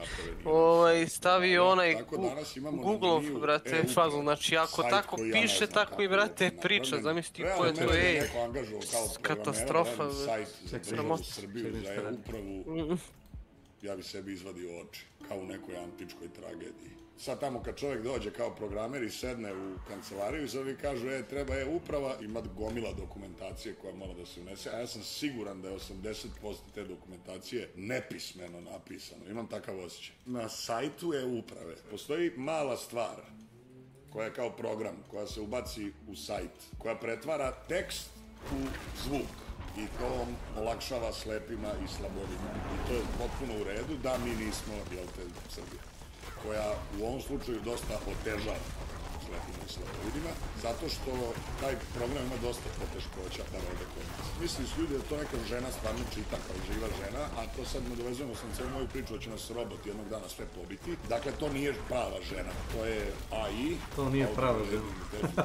Dakle, postoji je to žena koja je nekad pročitala rečenice, ali je posle toga bot auto-generated, on je sklapao da to zvuči ovako. Te mi živimo. To nije dobro urađeno. Pošto su oni, naravno, izbilo je na Twitteru da to postoji, i da je potpuno ofrlje urađeno. Sad ću vam pokazati zašto. Taj neki isto Mirko, programer koji je bio vjerojatno zadužen za taj sajt, onda je on to sve sad skinuo i sad mi to više ne možemo da čujemo. Ali naravno masa je to poskidala i ja sam uspeo da screen recordujem. Čudan engleski na sajtu e-uprave, nadležni poručuju sugestije dobrodošle. Pa još da sugestije nisu dobrodošle, ne znam kako bi se ovo završilo. No dobro, ajde mi to da čujemo. How do I apply for a work visa? Detailed instructions on how to register and log in can be found here. Zvuči kao nemački, ali nije. Znači, taj program je programiran tako da on čita srpski. Ali su oni uneli par stranica na engleskom, koje nisu naravno preveli, jer ako prevedu na srpski, onda ljudi koji ne znaju srpski neće moći ništa da rade na nekom sajtu. Izvijam se ako je malo konfuzno, ali verujte mi, vredeće. Ona čita engleski kao srpski, baš bukvalno po vuku. Ona čita kako je napisano i to ovako zvuči. Before starting the application. Before starting. Please prepare. Please prepare. 1. A onda pročita Prepare. 1, ne kao 1, nego 1. Znači, potpuno šizofren. First page of your valid passport. Vidiš, sad, na primjer, pasport, pa ajde i da razume svaki stranac. Ali, pa sad... Passport must be valid for at least 90 days after. Strašno. Blank pages and has been is... Vidiš, page pročita kao page, pravilno. Znači, neko se tamo dobro napio. Didn't have last 10 years 2. Last 10 years 2. Zamislite stranca koji ulazi na sajt da aplicira za radnu vizu u Srbiji. Must be valid for at least 90 days. Ja sam svoje rekao. I onda čovjek pošten pusti ovo. Apply for employment visa, apply for employment visa. Ovo je sad, vjerojatno, možda trebala bude pesma. Apply for employment visa, apply for employment visa. In order to apply online, you must... Online! In čaše you do not have... In čaše you. Prevešću vam ja. Ovaj moj autogeneracija će prevesti in case. Registered account, click here. Nikad nisam čuo nekog da mi tako zapoveda. Click here. Who is this service for? To je sad kad čitate kao who is this service for, to u redu. Pokušava da mi objasni za koga je to. A ovdje zvuči kao da se i ona sama pita za koga je to. Who is this service for? Her Republic of Serbia for employment. Employment. Excuse me, where is the employment here? 90 to 180 days.visa da izisuje to a foreign citizen who... Ovdje samo lupeta reči, ovdje nema nikakve... Ništa, što čačkam po YouTube. Da izisuje to a foreign citizen who... Izisuje to a foreign... Kao Indira Radić, jer ona pevala onu francusku pesmu. Needs a visa to enter her Republic of Serbia and who intends to apply for a temporary residence permit in her Republic of Serbia. A ovo je sad za temporary residence. Moram da kažem, lepo je što smo hteli ovu uslugu da omogućimo, ali niste se trebali cenkati s programerima. Jer evo šta dobijete. Slušajte sad ovo je na srpskom. Ovo je nešto za komunalnu miliciju. Zašto smo odjednom milicija? Gde je policija? 07 za pozive sa mobilnih mreža, svakog dana u vremen... Svakog dana? Svih 7 dana u nedelji i tokom državnih i verskih praznika. Čuli ovo na kraju, tokom državnih i verskih praznika. Znači, kao da smo umorili robota. Njih i verskih praznika. Njih i verskih praznika. Znači, i na srpskom ima malo svakog dana problema. Ajde, idemo dalje. Državni organi koji pružaju usluge Kancelarija za informacione tehnologije i elektronsku upravu. Koji pružaju e-usluge pretraga Kancelarija za informacione tehnologije i elektronsku upravu. Stani, žena. Državni organi koji pružaju usluge, onda imate kao search bar, tu se piše brza pretraga servisa, ali ona to pročita samo pretraga. Državni organi koji pružaju e-usluge pretraga Kancelarija za informacione tehnologije i elektronsku upravu, pogledajte sve usluge 4 ministra. Znači, imamo sad, pogledajte sve usluge, evo Peđa, te sad igrate Hunt. Onda imamo neke 4. A kad dođeš da igraš, kad dođeš da igraš Hunt, Peđa ćemo da dobije na... 4 Ministarstvo unutrašnjih poslova Republike Srbije, pogledajte sve usluge Da, dođi 165. slobodno igrat ćemo. Vama prijatno. U snovima. Imamo još jedan, predškolska ustanova Labud Pejović. Bože, ti ljudi iz predškolske ustanove Labud Pejović, otvore svoj e-vrtić, deo na e-upravi. Zašto je sve e? To Bosna ih jeste. A možda i nije, nego što ona žena viče vrtić, slušajte. E-vrtić prijava deteta u predškolsku ustanovu. E-vrtić prijava deteta u predškolsku ustanovu. A? E-vrtić prijava deteta u predškolsku ustanovu elektronskim putem predškolska ustanova obrnuta kosa crta Labud Pejović. Obrnuta kosa crta inače je ostavljena znaci navod. Obrnuta kosa crta Bečiji adresa. Šta se rekao? Bečej, znači je dostala B. Pa što onda pročitao da imam adresa. Bečej telefon. A nije, pogrešila i Bečej. Ovo ljudi iz Bečeja, znači, nije dobro. I Bečej, ne. Ukoliko želite da vaše dete elektronskim putem prijavite... Mislim, prekini pa me opet zovni, zajebać. Ostalo mi je inače samo na ono, ukoliko želite da vaše dete elektronskim putem i nisam vidio šta dalje i dosta početak. Mislim da je svima dosta. Ali dobro, da sumiram, dosta mi želimo to da napravimo moderno, dobro. Eno, kad ga ti otkačeš mora sad mene da smanji. Atlas 90 i Srim Šela 10 nije sva. Tokom državnog... Ne, ti si mu tu ja sam nadam da je ovaj video jedan mali apel.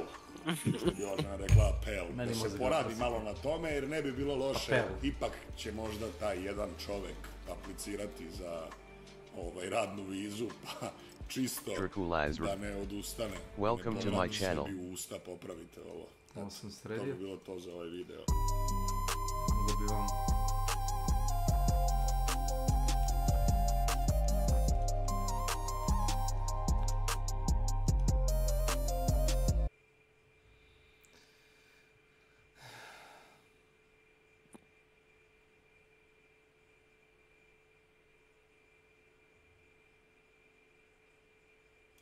There's a lot of drama going around right now. There's a video every single person is basically watching on live stream reacting to giving their...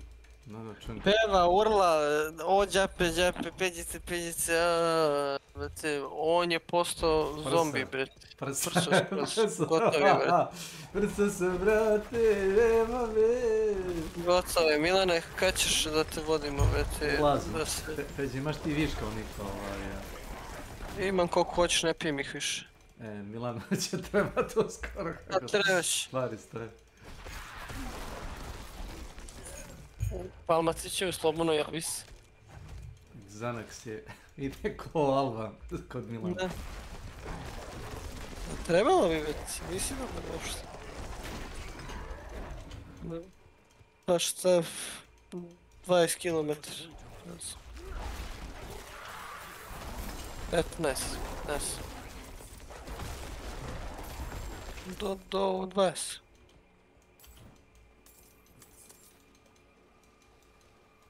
Šta je, bro?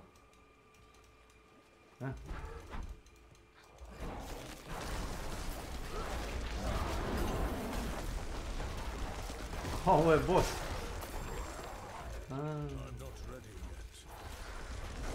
Znači, taj Diablo 4 isti kurac ko trojka. Ajde. Uzeo sam ga da pređem jednu kampanju. To je to. Imamo se da se više zabaviti igrajući na arenu. Sveđu sam siguran da će. Arena 2 neka imperizacija.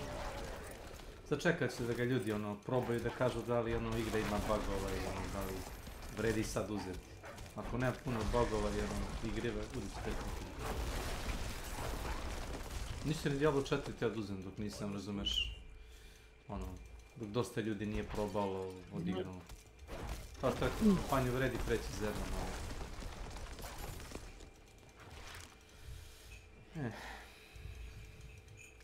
$70 je mnogo. Šta će biti? Rekli su ima noći, bre, da budu katastrofe sljedeće. Udarne. Ne znam kako se zove, kako su rekli to. Ma ne, da, ali ne znam kako se zove. Kapulko hit. take about, and it looks like I'm not going to be able to get away from this one, as everyone is asking me my opinion of it. Now, I did see the video pop up on my timeline. However, I did not watch it yet. We're recording this live, and if you want to see the live streams, all that stuff's down below. Now, with that being said, this is the Actman. Why is Diablo 4 so bad? Actman has some pretty banger of videos. This thing's already got, you know, 774,000 views. Means it's going to be over 1 million views in a day. And this is kind of the hot topic at the moment. I have no idea what his opinion is, other than the title that says it's so bad. And people keep telling me that this is the one to watch. So here we go. Oh, let's get the audio balance right. Let's turn it up. This is the Christian man here. Kakav ti taj Volibear? I'm really disappointed. Like more so than usual. Because Diablo 4 started off so strong. Blizzard hooked me in. I was invested in the story, in the gameplay. But I guess I wasn't a fish worth catching. I'm just a lonely sea bass in Animal Crossing, worth only 120 pounds. I guess the reason I use this analogy is because I've accepted that I'm no longer the target demographic of Diablo games. I've realized that Blizzard ain't making these games for people with my kind of interest. In truth, the taste of modern gamers has evolved and changed, and Diablo is more profitable than it's ever been. But that doesn't necessarily mean the games are better than they've ever been. And I'll die on it. Yeah, I mean, more profitable does not equal better. That is completely true. That's a kind of an obvious point. I agree with. So, yes, you read the title right. I don't like Diablo 4, and I think it's a bad video game. That is my personal opinion. You enjoy this game? He's coming hot right out of the gate. If there's one thing I love, wait, hold on. It's the sight of blood.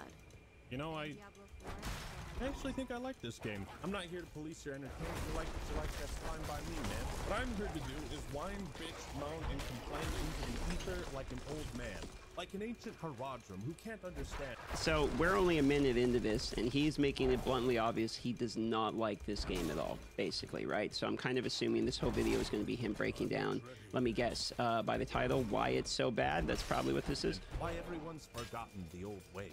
I really wanted to like Diablo 4, but the longer I played it, the more I came to despise it. But before we jump into hell, this video is sponsored by Rocket Money, an all-in-one finance platform Rocket Money. that helps you save more and spend less. This finance app allows you to manage subscriptions, lower bills, build a custom budget, and grow your savings all in one place.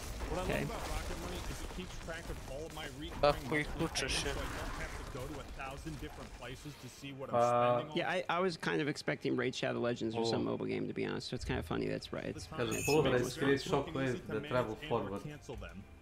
Nemam mane da bacim, ali... Pogledaj ti ovo na desni klik. Ima svoj efekat, ali ovo mu dodaje novi efekat. Probably got a couple. No more gambling my life savings on CSGO skins, am I right, fellas? I also like to use Rocket Money to avoid paying taxes. I feel personally called out because I've spent way too much money on CSGO skins now. Evo te druidom. Ti si, vrate, druid jebat.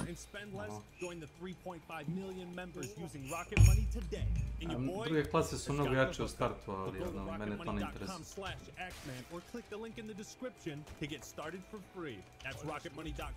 Ako mi već dati izbor da biram klasu koju ću igrat ću sa negorom klasom ako smatram. Dobro, Milane, vrate, utirat ću te, vrate, dosadno si, čujem te ovo džape 50 puta, si normalan da te pitam. Stvarno, vrati, ja ne mogu, brate, verujem, šta si im daš. Smiri se malo.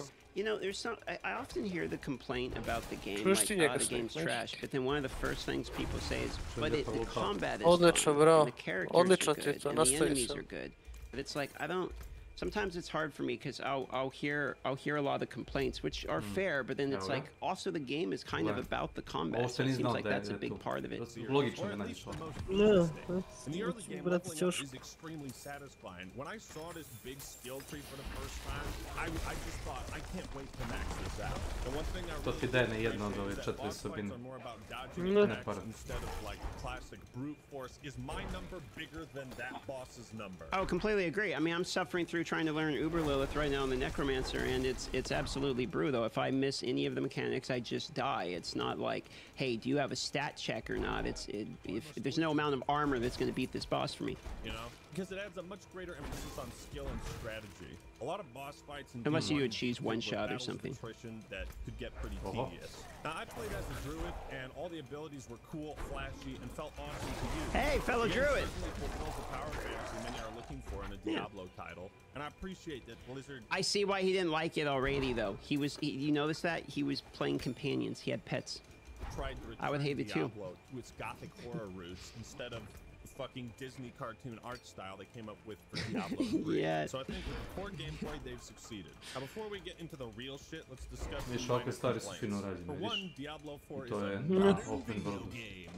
Šetaš se po brodu, na primjer. Ima ovako He's gonna talk about battle passes or to su something. delo igre koji mi se jako sviđa, razumiješ. Ne tamnice ispod zemlje, nego Ne, brate, na mapi sveta, razumiješ. Ima pun kurac toga. Znači, bukvalno bih deletovao sve tamnice. It makes Diablo more of a social experience. Okay, I actually agree with these skoro points. sav kontent The koji social možda experience nađeš in na the mapi game je is okej, baš.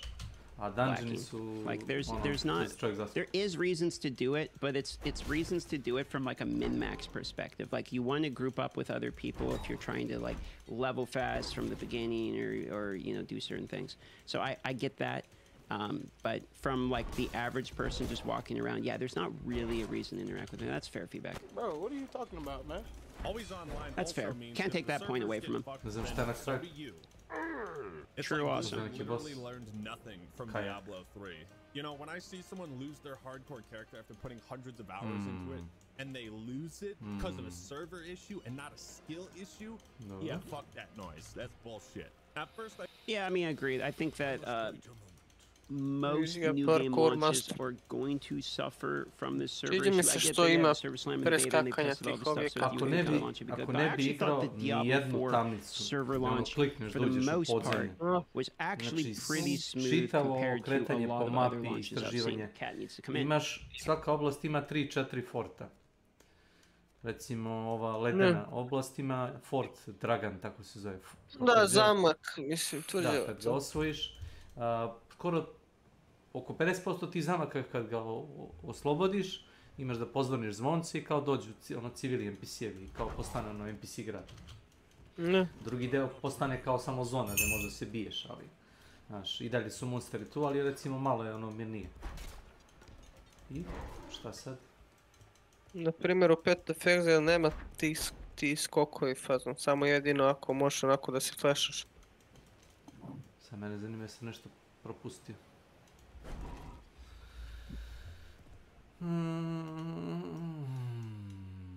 Nema. Možda ima quest neki. Ja gledam šta imaju one statue, znaš, na ovoj mini mapi. Ne, mora da ima quest neki. Mora da ima quest, ali ja sam došao oko random ovdje, ono, što mi se hoće.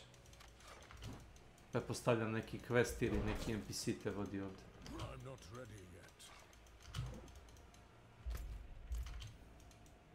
Sam nazad. Ima jedna druga oblast, na drugoj obali. Gdje je bilo to ovdje. Kolika mapa je, jebate shit. Pa kao Witcheru. Bukvalno kao Witcheru. Milan igrao Witcher, on bi znao o čemu pričam. Imaš, ovdje ti je svetionik, samo ovo je svetionik. A ovo su ti sve polomljeni brodovi, ideš cik-cak. Penješ se na jedan brod, pa nađeš čegrk, pa staviš, pa oboriš jarbol, pa padne jarbol, pa se otvori put, pa ideš okolo, pa skačeš dole, tuk. Kada dođeš na svetionik, u podnožje, tu se biješ sa bossom, imaš kao da pozvoniš i kad pozvoniš zvonce, počisti, mobovi je stanu tu sa strane, znaš, ali put se očisti do svetionika, znaš, kao most, i tu ima par NPC-eva i oni čuvaju svetionik, nema više bossa i imaš dungeon koji radiš. I to je to. Znaš, dosta zgodno. I svaka oblast ima, kažem ti, 3-4 takva dungeona. Ovo imaš manje, imaš veći. Ovo više nije dungeon, ali mi se ne čini da je dungeon, možda ima kasnije nešto se radi. Ali to je interesantno mjesto za istraživanje. Sviđa mi se mapa. Baš malo taj more fazon i to. Maš ranoliko je, znaš, ima svega, ima zavejanih planina, ne znaš kako ovo urađeno ovdje. ovaj deo ovdje. Tu ima zamrznuto jezero i tu se pentaš po nekim planinama, pičiš kroz sneg. Kako je rođeno grafički. Kako trčiš kroz sneg, tako ono sneg, ono, ostaje tragove, razumeš, tvoji od Monstera isto. Znači, jako, dosta su pažnje posvetili detaljima i sitnim stvarima koje možda i nemaju veze s igrom, znaš, ali ono, doprinose šmeku, razumiješ. Ali, kažem, isto tako mi se ne sviđa kogod da je dizajnirao te dungeone. Znači, bukvalno ono kao, ok, ovo nam je zadnja rupa nasvirali, aj kao da napravimo, kao da ih ima 100, ali kao u suštini ih ima 20. Onda nemoj da ih ima 100, nego ih ima 20.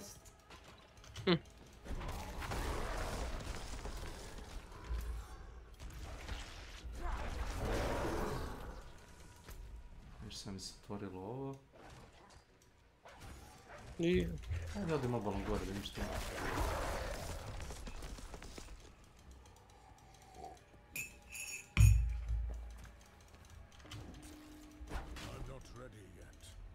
Hop, ovdje ima neki event. Kočina moja. Mislim, mogo bih. Možeš se portiš? Da, mogu. Imam 5 minuta vremena. S tim što kad teleportuješ se ne gubiš. Teleportovanje ti u real time. Pretpostavljam da bi trebao da uradim kampanju da bi dobio konja, da bi mogao brže da špartam preko mape, ali znaš kako mislim. Zvone jaja sa to. Znaš? Znači, prešao sam oko koliko ovo, 3/5 mape. Već sad idem više od pola se prešao. Sve peške. Dobro, portao sam se gdje da ono baš me mrzelo da šibam ono iz dve, kad moram 2 zone da pretrčim onda bukvalno se teleportujem. Nisam zainteresovan.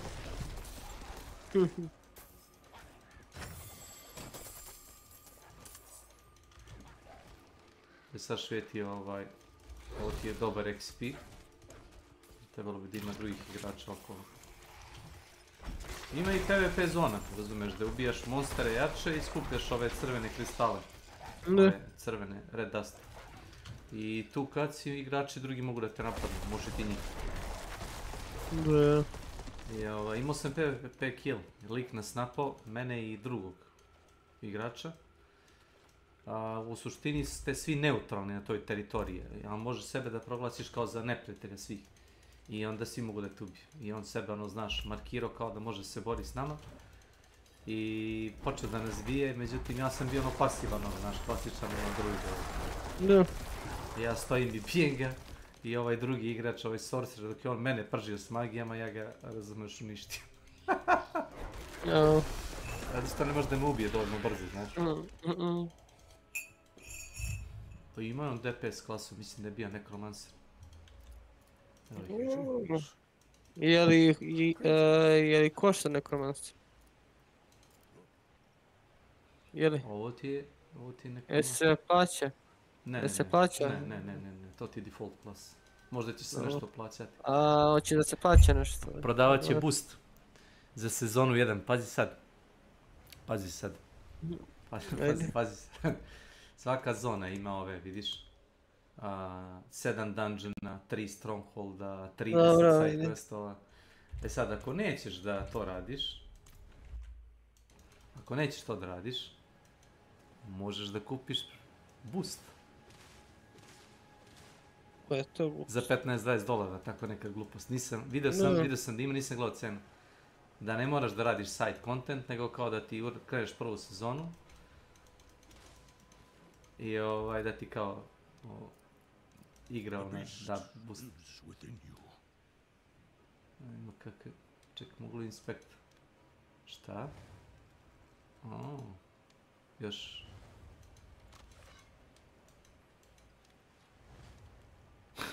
Znači, hoće da prodaju kurčinu. Wow, ovo je baš low level nekromancer, ovo neka sprdnja. No dobro, novi karakter, vjerovatno. Koji je on level, koliko piše? 11, bret. Dobro, došlo je zbog XP. Nekoga boosta, vjerovatno, uče ga. Evo ga privatni profil.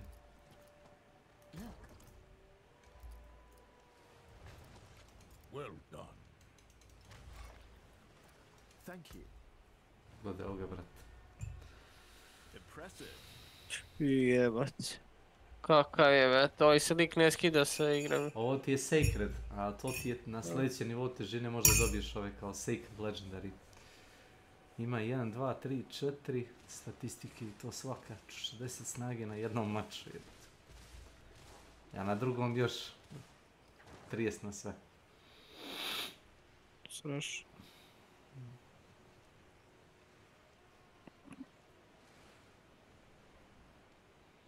Imam ja slične statistike, ali ne ovako jaki. Znaš,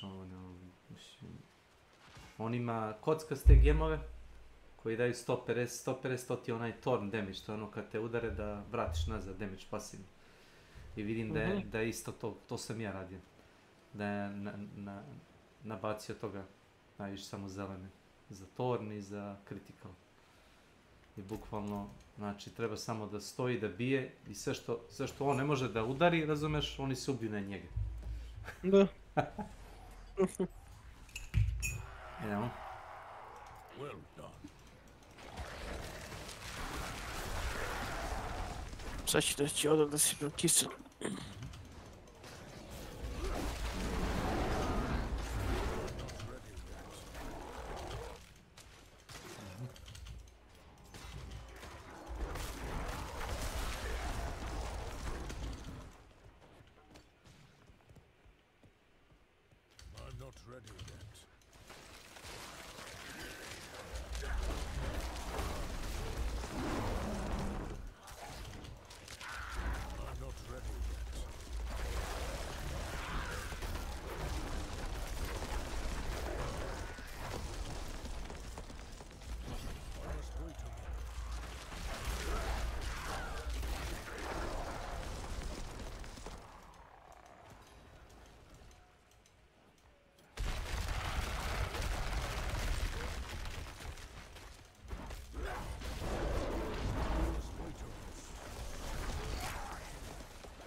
Aha.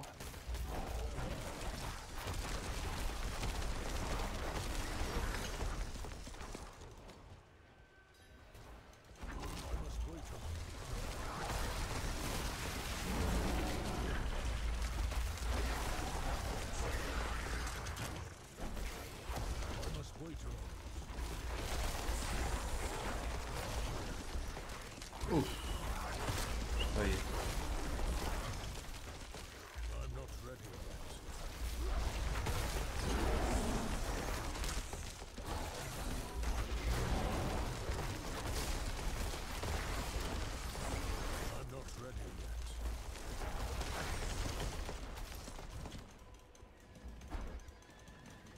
Hop. I'm stuck.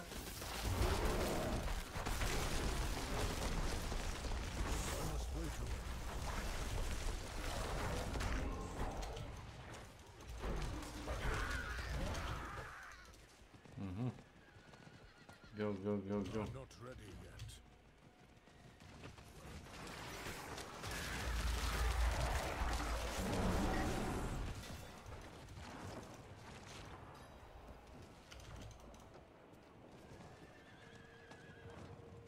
I'm not ready yet. Boom.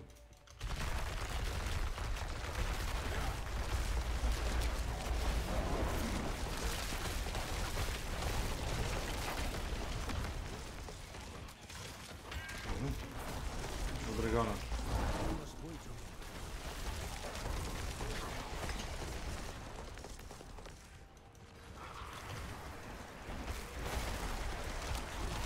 Hop.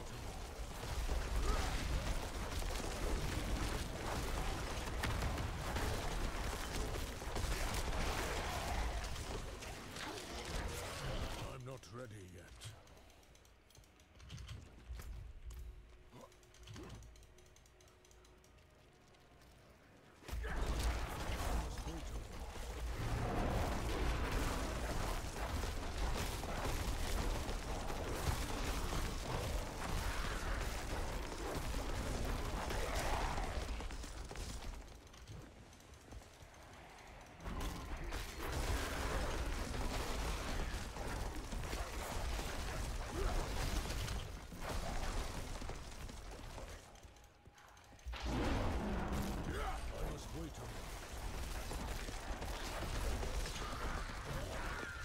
Lion Opyara. Welcome to my channel.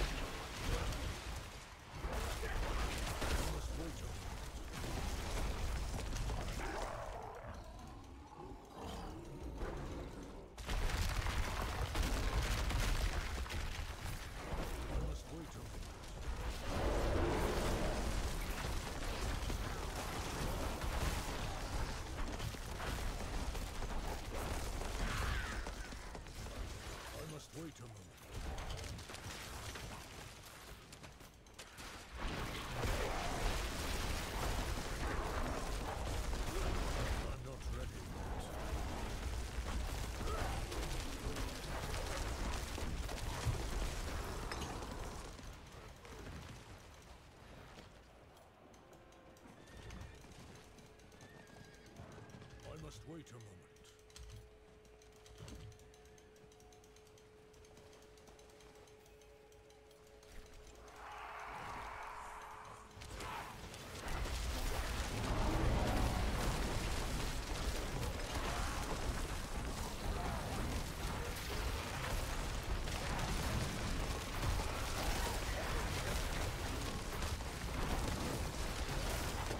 Palm stun.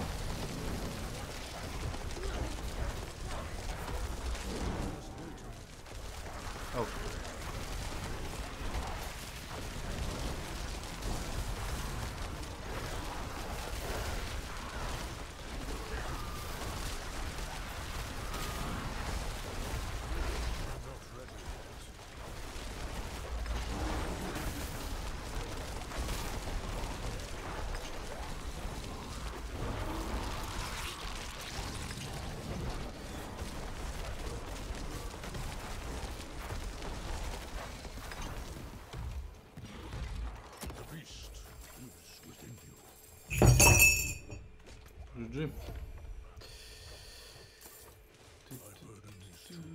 I appreciate that. Greetings. Thanks. Easy peasy. Thank you.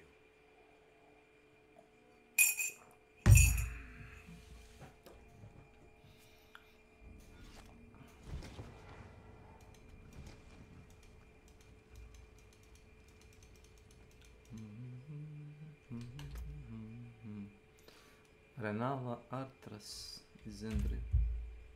Glavnja. Gde si glavnja?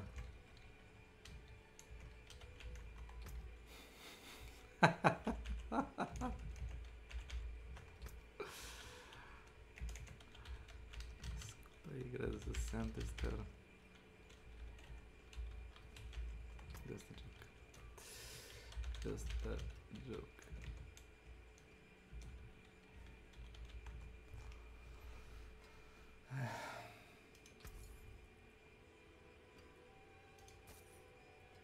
Fair trade. Be wary on the road. Mama? Lik je nazvao karaktera glavnja. Lik je nazvao karaktera glavnja.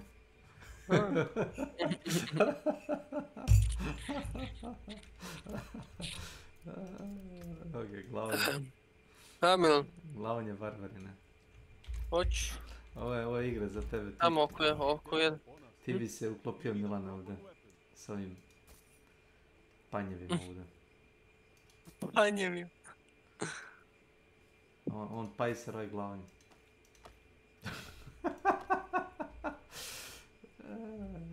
Što se radi?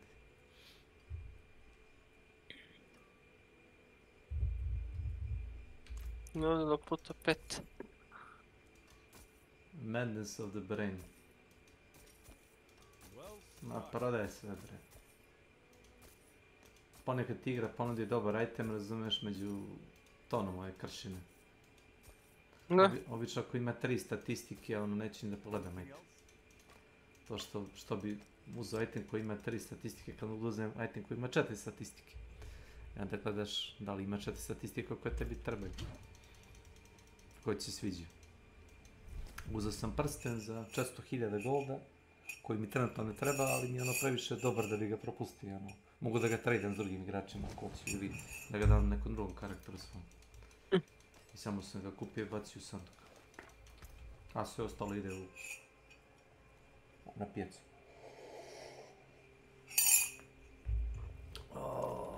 Albajte da hajpres.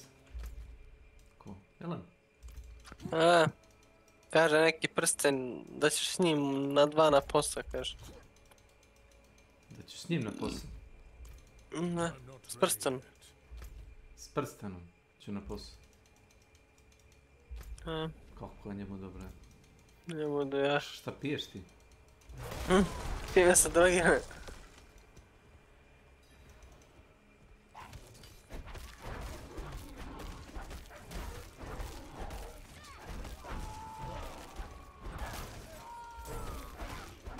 Sad je ovo malo trik pitanje. Treba da ubijam ove kultiste dok je zmija pored njih, viš. Znači ne treba da ih bijem uopšte, nego treba čekam da se skupe.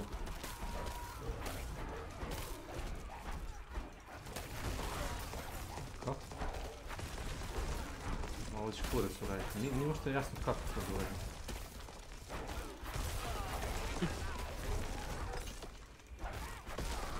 Pa išao ovako nekako, dobro.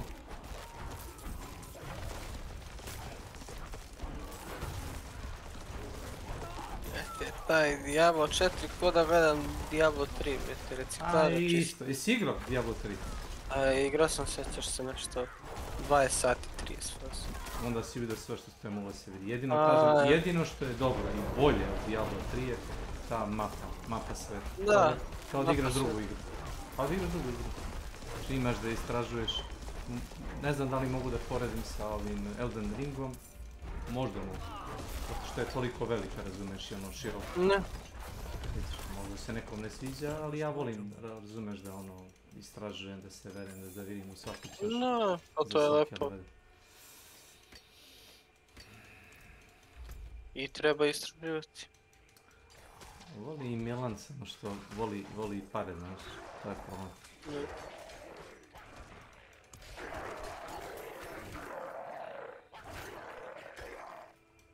Znači nisi ih udario nijednom.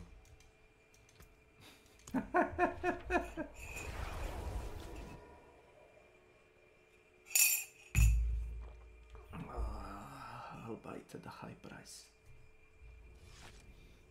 Da li je moguće?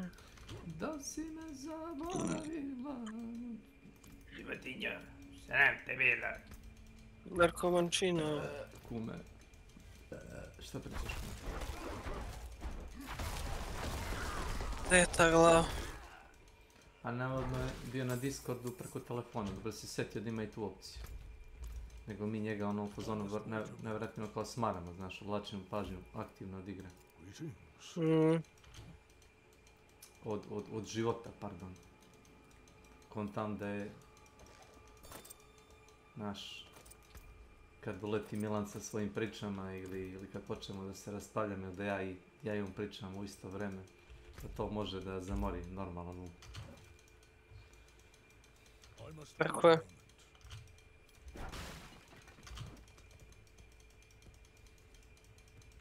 A i vratno neće više se svađa sa Gardinovački. Gardinovački je tvrdoglav isto ko moj kum. Ma, beži, nema tu point. Keki. Vidiš da nisu normalni. Samo treba bežati.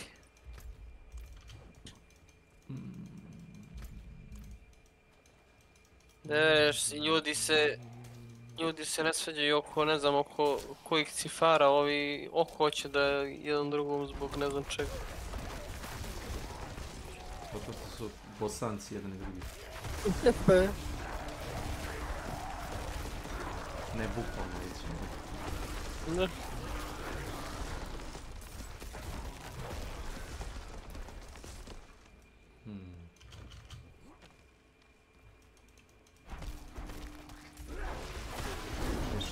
Čak su i ovakve, razumeš, ovakvi delovi mape interesantni za raditi nego jebeni dungeon. Dođeš, piše ti objektiv, uništi ova zvona, ako ne uništiš on spone protivnik, ako uništiš brzo ideš nadalje, kad uništiš 3 komada dođe boss, kad ubiješ bossa, kompletira se, dobiješ XP lovu, ideš dalje. Tada... jednostavno. Ovaj deo igre, kad istražuješ mapu, mi je sličan kao Green Dawn. U Green Dawnu isto ima dosta toga, baš po mapi, bez puno silaženja po zemlji. Da.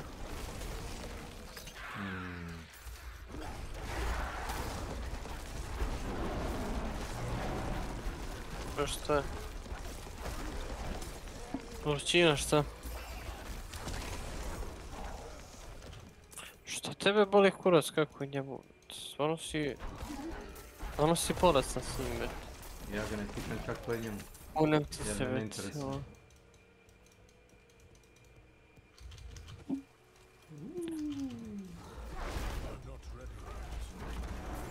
Vidi ga. Mami, baci Fear. Igra si League, tako. Znaš kad ti baci jebeni Fear kad ono karakter samo bega u rikvrci. Najviše sam to u brate WoW-u koristio. Fear, pa onda si igrao onoga Warlocka, jel? Ne, igrao sam, Fear je isto imao i Paladin, ja mislim. Ne Paladin, izvini. Mage. Priest, pravo si. Neka magična klasa sigurno. To je s moćima, Ne vjerujem ni da je Rogue ni Warrior.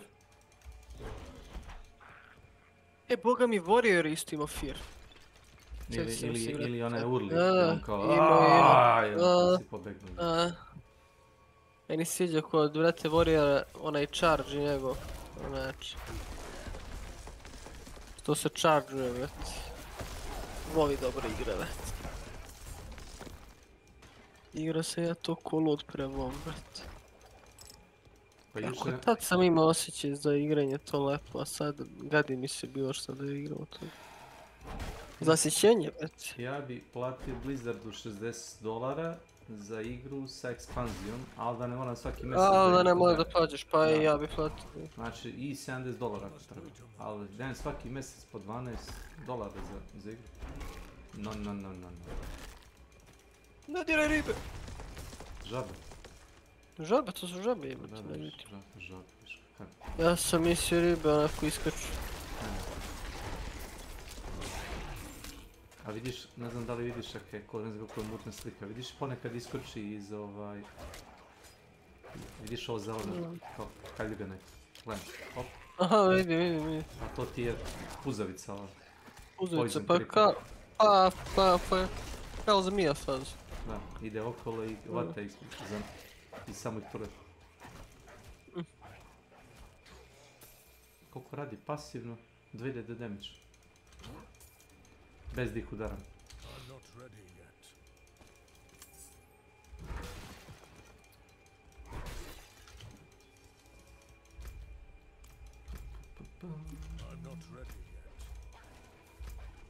Ovdje negdje ima onaj fort, samo nemam pojma gdje.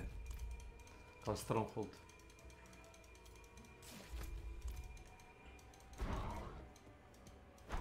Stronghold iz Warzona. Šans. Pa, možeš tako reći. Ima dungeon. A mi se ovo ne sviđa, ovo je za varvarina. Enemies damaged by kick will explode if they're killed within 2 seconds. Pulverize now earth skill after casting pulverize on the spike continue to deal just 47 damage over 2 seconds. To ima već. Dobre ti petovi ti. Uko. Pa imaš ovo. Uko, ja. Da im narediš da skoči. Pasivno piše koliko rade damage više. 2 vuka po 345, a aktivno ti je kad ti odradi cooldown dođeš ovako. Isto ko Elden Ring što smo vukove zvali, jel? Jučer sam igrao ne modovani Elden Ring, ne mogu ti reći koliko igra sporija, kad nemaš konja, razumiješ, kad moraš se vučeš svuda peške. Ne. Brate, znaš šta je to, mučenje.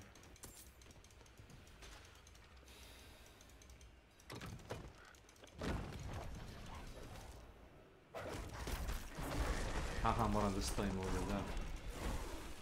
Gledaj.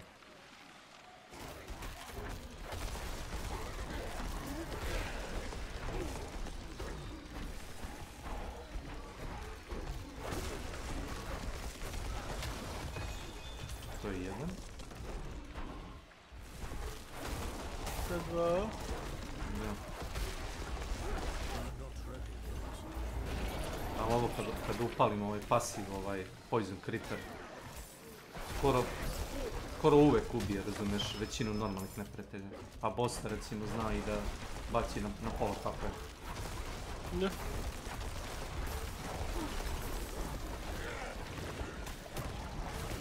To izgoret ćemo. Tička, već mi nekada. 3, 4.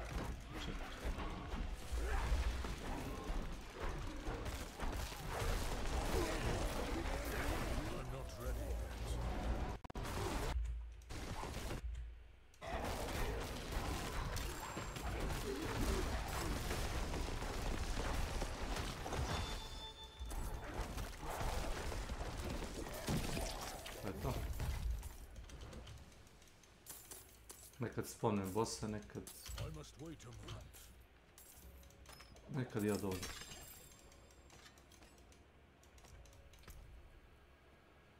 3 i 3, ništa. No, dobro za prodat. Nekad prodam, nekad uzmem i svaki ovaj item kao legendary imaš kao kad ga igra dropa, imaš kad ga ti upgradeš. Recimo ovaj upgrade, zato što piše, viš, kod zvezdice piše imprinted. Znači da je ovo bio običan item koji je ono, bio malo bolji, taj žuti, i ja sam ga upgradeovao kao jači. I većina gira koji nosim je takav, razumeš, ono, po defaultu je, razumeš, ono, malo bolji, samo upgradeovan.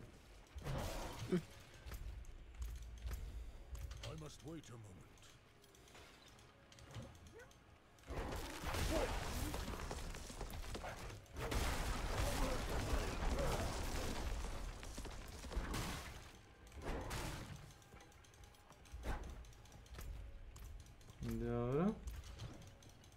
Samo da mi označi ovaj demo mape, da se ubija i da se vrati. Da ti se prizna. Da mi se prizna, da. Otišao, već se smorio i odigrao s randomima i urlo pola sata, već. A urla? Ne. Nije on zdrav, već. Slušam ga 50 puta, peđice, ovo ono, on toliko živi u nekom svom svijetu. Delusional. Delusional, kaj?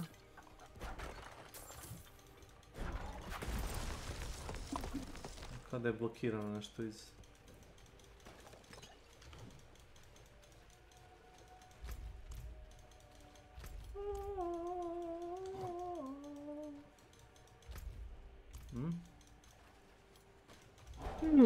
Ovo se... Što zatvoreno. Ovo je čersoprak sve. I must wait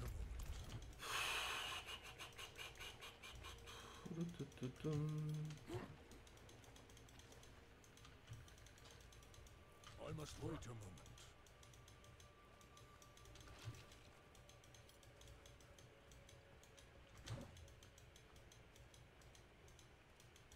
I'm not ready yet.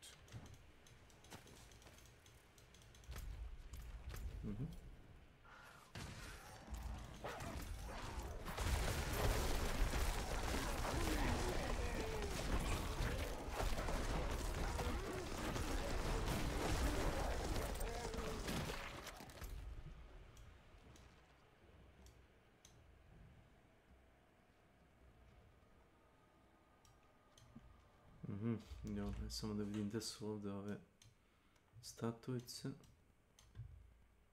Znači ima jedna desna. Ima jedna krčma u planini. Igra ima problem sa performansama, zato što se ne pokreće u full screenu, nego u borderless onom kao full screenu. Nije pravi full screen. Šta piše? Window full screen. Window full screen.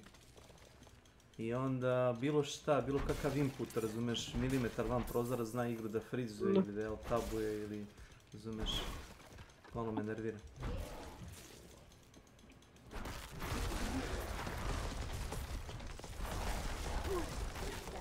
imam onaj program s kojim zaključam miša da ne može da pobegne dalje od glavnog prozora, ali svejedno... Da, onaj dual monitor tool su. Eto, to. Ne znam da li si merica. Ja sam koristio Zelda Ring zato što radi za bilo koju igru na taj fazon. Zato što zna da ti dok si u meniju i da radiš navigaciju, zna da ti pobegne kursor i da ti zaključa karaktera, da ti klikne mišu recimo levi ekran ili desni i da ti onda karakter krene da ti udara recimo ono, da ti spamuje atak, možda tako pogleda.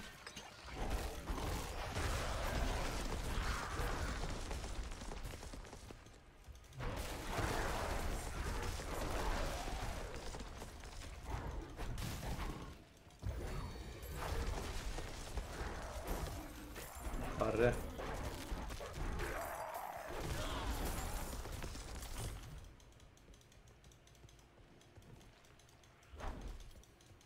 Alo? Ja jebote, gledam Beverly Hills ove ulice Kalifornije. Gledam ovo, nešto mi je ovo sad zanimljivo da ono gledam ulice ovako uživo. Kako tamo ljudi kupuju onaj Louis Vuitton i ono sve po $1000 faza.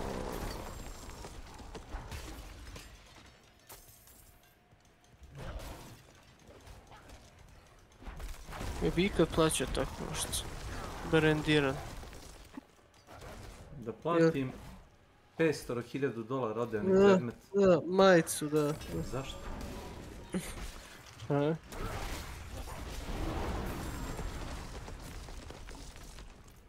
Tačno.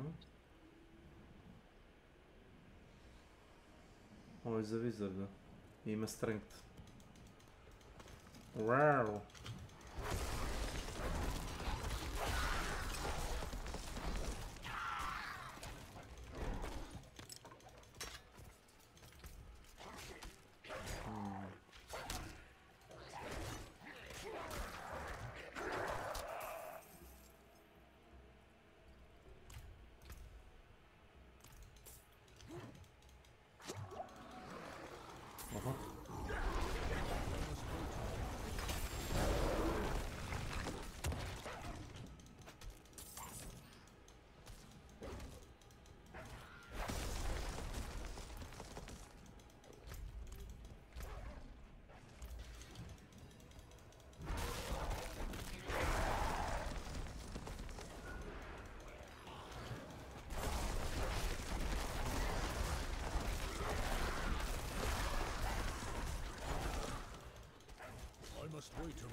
Si gleda onu sliku da je ono like, da su napravili karikaturu za onaj Rockstar kao.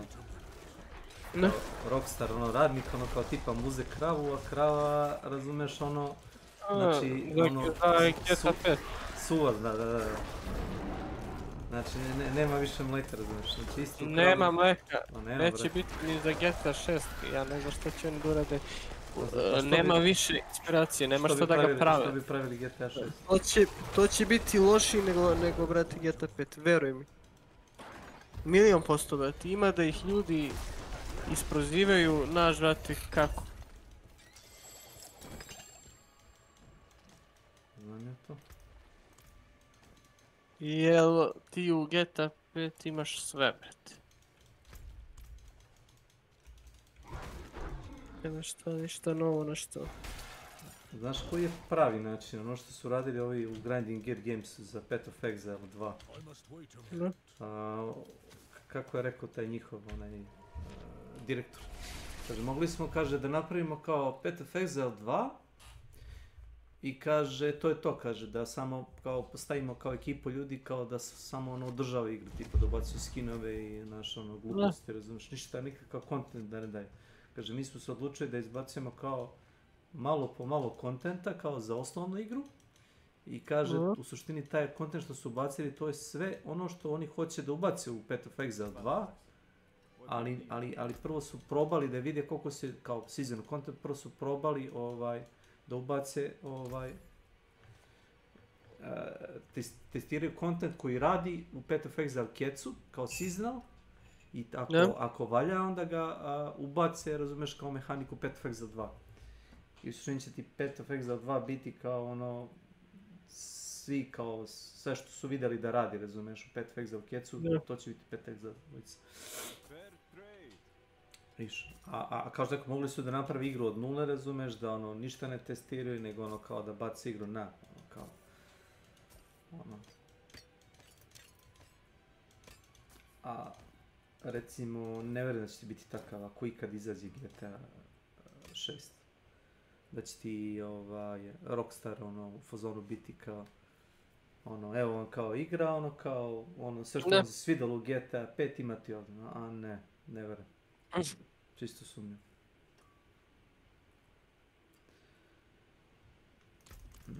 Ne. I got furs, skins and ne.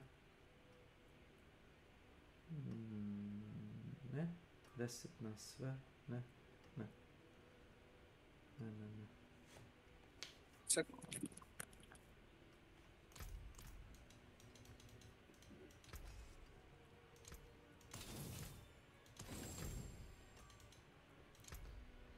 That's a lot of trash.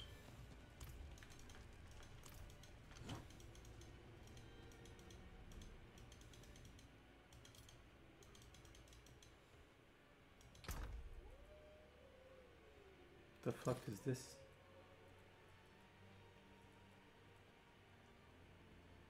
Oh.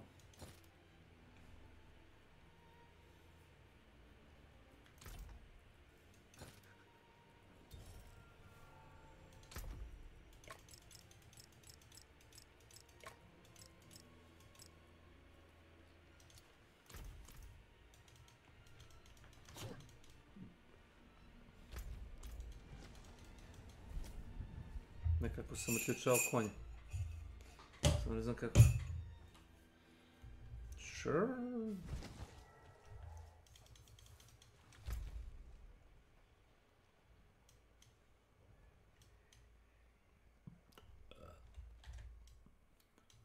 La la la la. La la la la.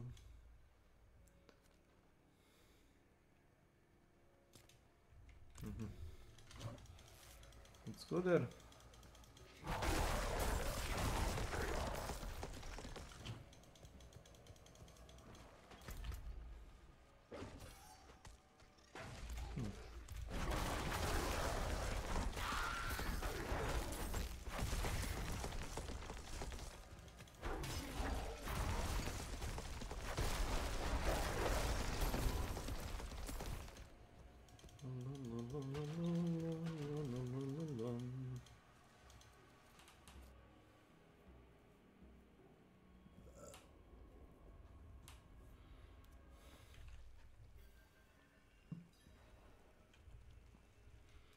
Next Legion, 27 minutes.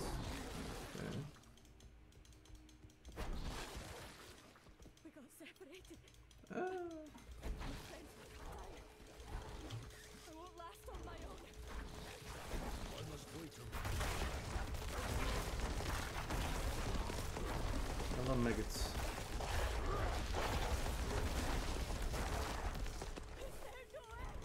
Yes, there is.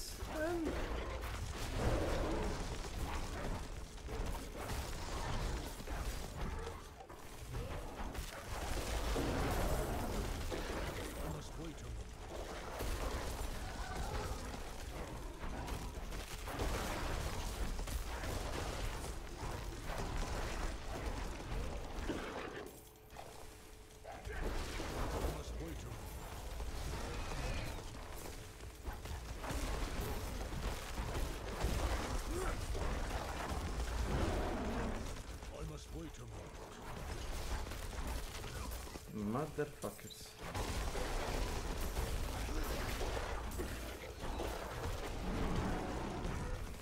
I'm not ready. Blip. Welcome to my channel.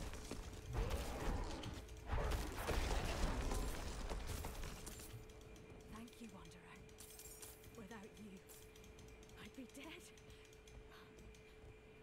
I can manage from here. Sure, sure. Please, take this.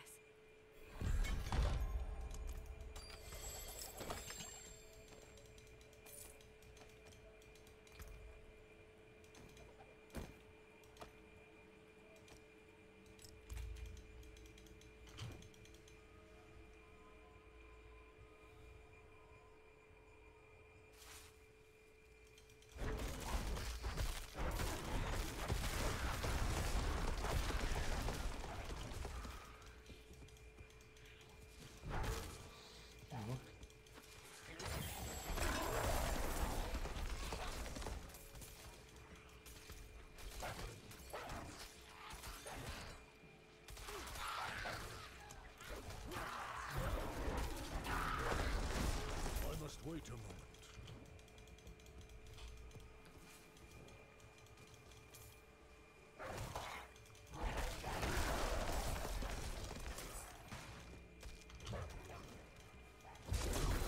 I'm not ready yet.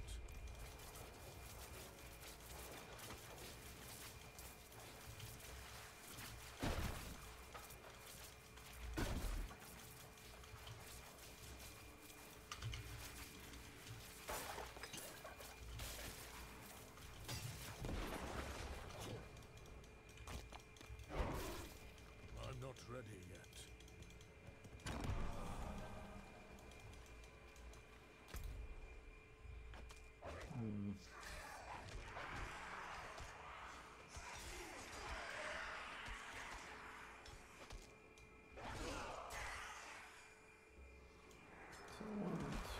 So 1, 2, 3. 1, 2, 3. 1, 2, 3.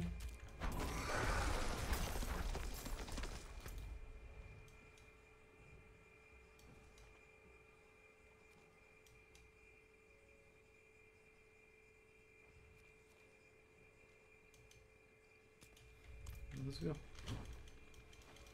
to the dungeon. Wait a moment.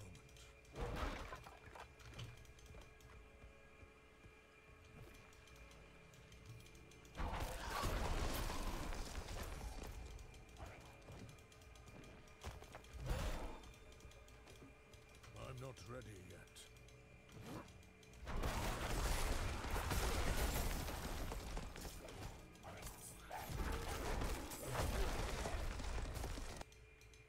I thought it was pretty cool that they added a horse into this game until I unlocked the horse. I mean, it's so janky. It takes like 10 seconds to warm up its engine before it starts running. Like what the fuck?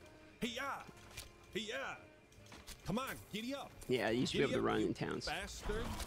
Okay, there you go. Okay, now on to the real shit. Diablo 4. I was gonna say, those are kind of the low-hanging fruits. Like, yeah, okay, the server issue on new game, sure, but social dynamics could be better in the game, sure, but then he also doesn't want it to be a always online mobile game or MMO or whatever. So yeah, I guess if since they are making it always online, they probably should have done the social better. So far these are pretty fair, like not that hardcore feedback. I think that's perfectly reasonable so far. Contains 2 crippling, fun-ruining flaws. All right, here we get into the good shit. If changed, I would continue playing the game without question. Okay. Number 1, the difficulty. Number 2, the skills. Let's start with difficulty. So I stopped playing at level 48 after beating the campaign. Now, you can run down to the comments section and tell me what a casual scrub I am, that I need to play on World Tier 3, and how Diablo 4 starts to get fun and challenging after I beat the game and reach level 50. And if you're thinking that, you've just proven my point. Why do I have to dump 30 hours into Diablo 4 simply to unlock a difficulty option that suits my skill and experience? Well, because that's how it's always been, Act-Man. Yeah, you're right. The big difference is in Diablo 1 and 2, the games weren't this easy. And D2 had some extreme difficulty spikes. The base game is so ridiculously easy that by the time I got to that climactic finale in Hell, I was bored out of my mind, begging for it to end. After an experience like that, why the hell would I keep playing? I did end up doing the... Well, you do have a more difficult difficulty. If the game's that easy, then just play it on hardcore, right? If it was that easy, he could have just made a hardcore. I'm pretty sure this is a softcore character. So I get what he's saying, but okay. I mean, I'll give him a moment to finish his point. And for whatever reason, that was like a switch. It's like, oh my god, I'm actually dying to boss mechanics and not just cheap gimmicks like hard crowd control that lock me in place for 5 seconds. I'm not exaggerating when I say every single death I had, besides this boss, was from hard crowd control. The game had to stop me from moving in order to kill me. This cat. So I'm seeing him die a lot, so kind of a counter to this point, but I actually do agree with him. I actually think it's very fair feedback that to be frozen and then die does not feel as, what is the term, like, fair. I mean, I get you can dodge the mechanics, but like being CC'd unto death feels bad in almost any game. League of Legends, when you get CC'd all the way in the ground, is when you rage the most in that game. It's also kind of the same thing in Diablo, so I'll grant him a olive branch there. Dungeon was like the highlight of my playthrough, likely because I was under-leveled for it. So why is this game so easy? In Diablo 4, literally everything scales with your level. Cost of items and upgrades, strength of enemies, gear. It's funny because every quest has a level recommendation next to it, yet it's always the same as your level. So it's like, what's the point? This does provide some positive benefits. It makes it easy to play with friends at higher or lower levels. You don't have to worry. You know, I've thought about this a lot, and it has made me wonder, okay, let's say it wasn't that way. You know, and by the way, some of the zones, like, they are higher level, like, just factually. Not everything in the game scales to your level. It scales up to your level. They're different. They don't scale down to your level. So you can't, from the beginning, go from the main town and then go into, like, the level 40 part of the map. You're just going to die. So if his point is what he wants is to experience the harder, like, have a goal to achieve, that is kind of already in the game. I understand the point higher, but like, he made it to like, what, 40, 50 or something, so he barely actually experienced that mechanic, because the other part of the game is already in the game. Like, the map does actually, like, the map does actually work that way. It's only at the higher levels, which the point is, if most people aren't going to get to that point, and most people aren't really experiencing the dynamic scaling issue. So, you know, I sometimes I hear the point, it's like, yeah, I can understand the points about dynamic leveling, but I guess I haven't personally experienced, like, huge negatives to it.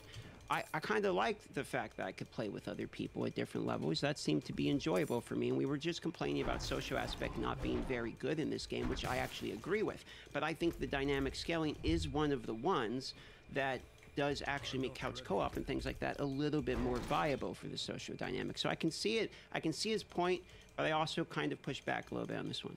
About your buddy who's played for 600 hours, one-shotting everything and robbing you of the gameplay experience. Another nice touch is that you don't ever out-level quests, dungeons, or the main story. So you can progress these things in any order you want.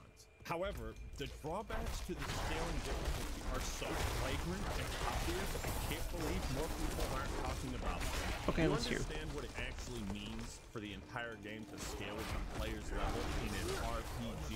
It means that the challenge states are to be the same from start to finish. Why is this a problem?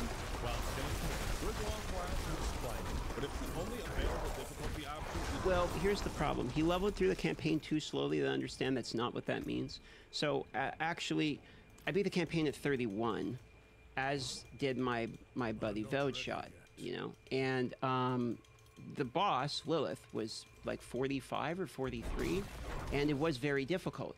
But if he's 48 and now fighting the Lilith, it's scaling up to him because he took a goddamn long amount of time to beat the campaign. It took him a very long time. He probably did other stuff.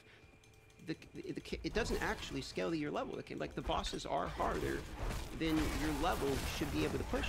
So if you are pushing and you are good at the game and the game is too easy, then you should be strong enough that you're pushing through and you are experiencing. It actually kind of does allow you to have the harder experience. If you're at the final boss at level 35, the boss is 10 levels higher than you, which makes the Lilith boss way harder. But if you're 3 or 4 levels above what the boss should be, they're not going to scale the final boss down to 45 and make it where you one-shot her or something. They're going to scale it up so that the boss is harder than it is. He actually experienced a harder version of the boss than I did in terms of level. He was just over-leveled to fuck because it took him forever to beat the campaign. But when I was 14 levels below Lilith, it was way hard for me to beat it. is easy as balls, then you'll be begging for the sweet release of death. Now, we're going to be comparing Diablo 4 to Diablo 1 and 2 and to World of Warcraft a lot. While WoW and D4 are different kinds of games, the core mechanics that make an RPG fun and satisfying to grind, I feel, are the same. So let's imagine if World of Warcraft was more like Diablo 4. Picture this. You just spend a bunch of time grinding levels, doing dungeons. Played a lot of WoW, so I'll follow this. Gear, becoming stronger. You go back to the starting area, and guess what? That boar you fought at level 2 takes just as many hits to kill as when you're level 70. Fair enough point, but I will also argue there's zero reason in World of Warcraft to go, like, why would I go back to the beginner area and kill those boars literally anyway? Like, that's already dead content. In either circumstance, that situation of going back and killing your first boar is both useless in both situations. So, but I understand his point. He's not wrong about the objective logic of it, but it's just, what I'm saying is beginning zones that are beginners are not going to be good for in-game players because of basic logic of, like, I'm going to go back to the beginning place and suddenly have it be useful. Probably not. Would you feel like a badass in this situation? No, you'd feel like an asshole. Like you just got duped into wasting your time playing an RPG that fooled you into thinking you were growing and getting stronger. Now, sure, you'd certainly have more abilities at level 70 than 2, but the point is when you level up in Diablo 4, you don't get stronger. I actually disagree with this, because if we take a new character who's, let's use his boar example. We take the new character who is fighting a boar, level 1. That person can't do the content I can do at level 100, right? But I heard bells tolling. They called to me, splitting open my dreams. A call that demanded an answer. I must release them. This holy place reeks of seawater and rot. I'm going to drown in it. There is no escape. It's hard to think of the ringing of those damn bells. It fills my head.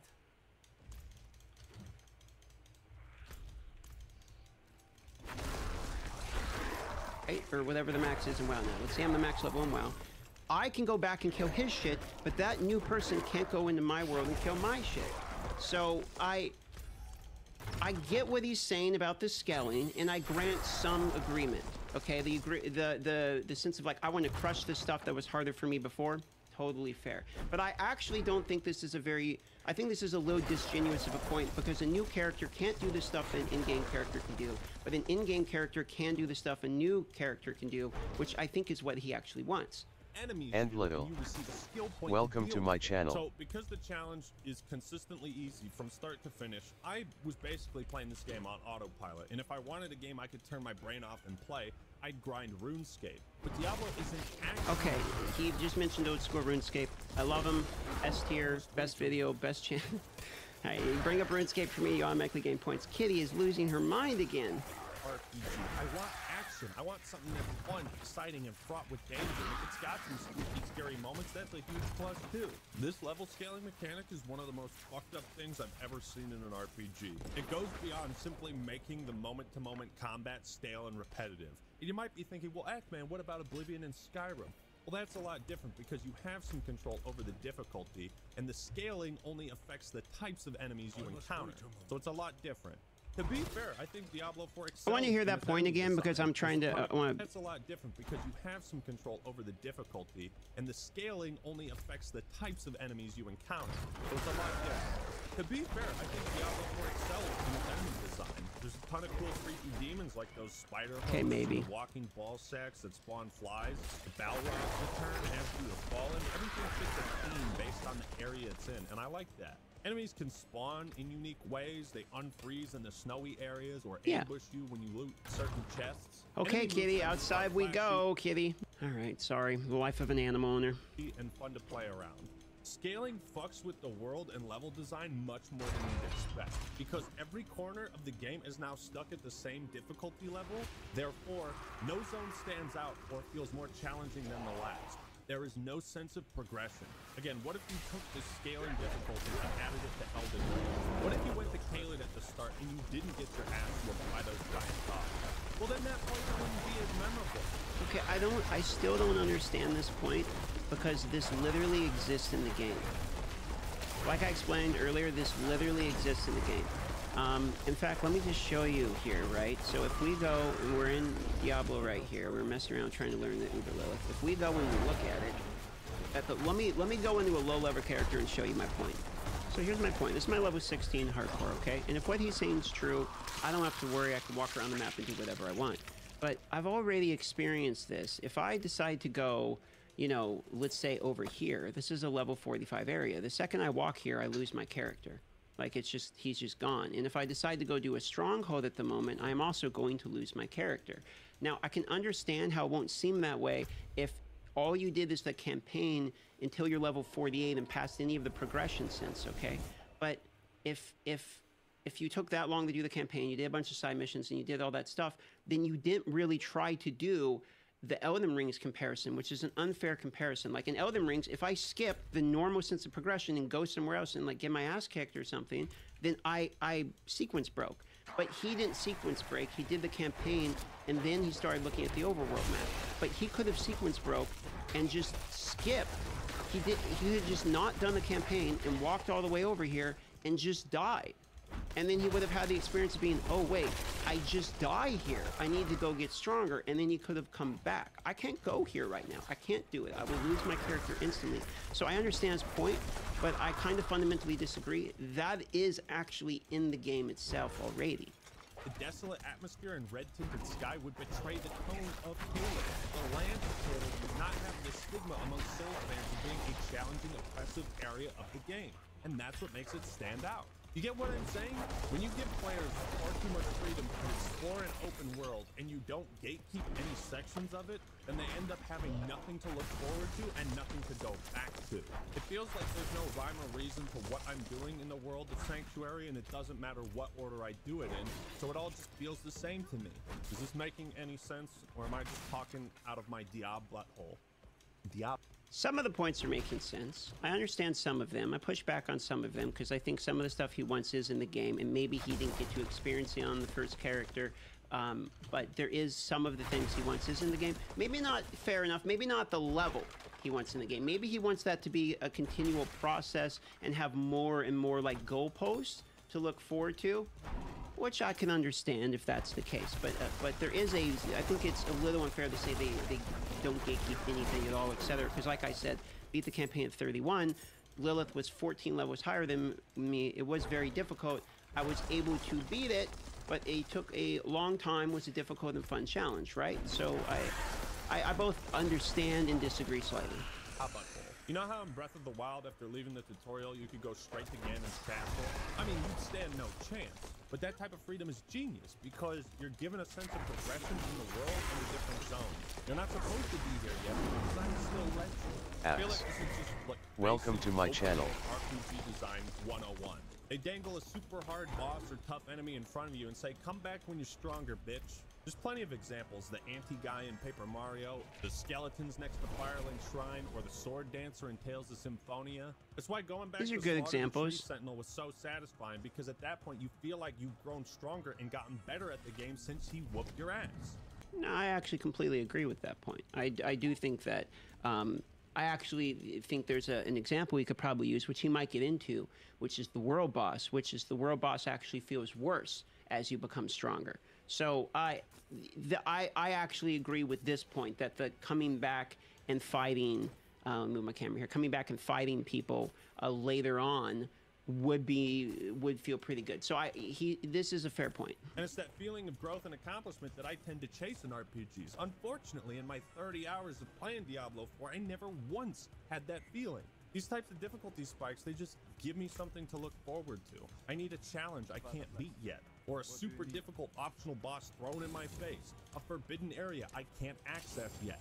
That's what inspires me to grind and get better gear. I think Butcher mildly is a version of what he's referring to, but I do feel like as you get stronger, Butcher becomes more and more of a joke, which is maybe the point, because in the beginning, Butcher can be terrifying, especially on hardcore, right? I've ran from him several times because I didn't want to lose my character at the times I came up to him. But then later on, you know, you destroy him and you feel good about it. And the RNG of it's kind of fun. But I actually this is a point that I think he's correct about. I'll agree and I push back too hard on this one. The game. right? If you brought Diablo 4's version of scaled difficulty to other RPGs, you'd see how fucking atrocious it is. Like I said, I did the first capstone dungeon at level 48, so I was 2 levels below the recommended, and after 30 hours, like, this was the challenge I'm looking for. The boss is well designed. Dying to him made me pissed. I felt some tension. Yeah, it's a good fight. I got close to killing him and was running low on healing potions. Yeah, this is a good fight. My point is, why did I have to beat the game to start being challenged by it?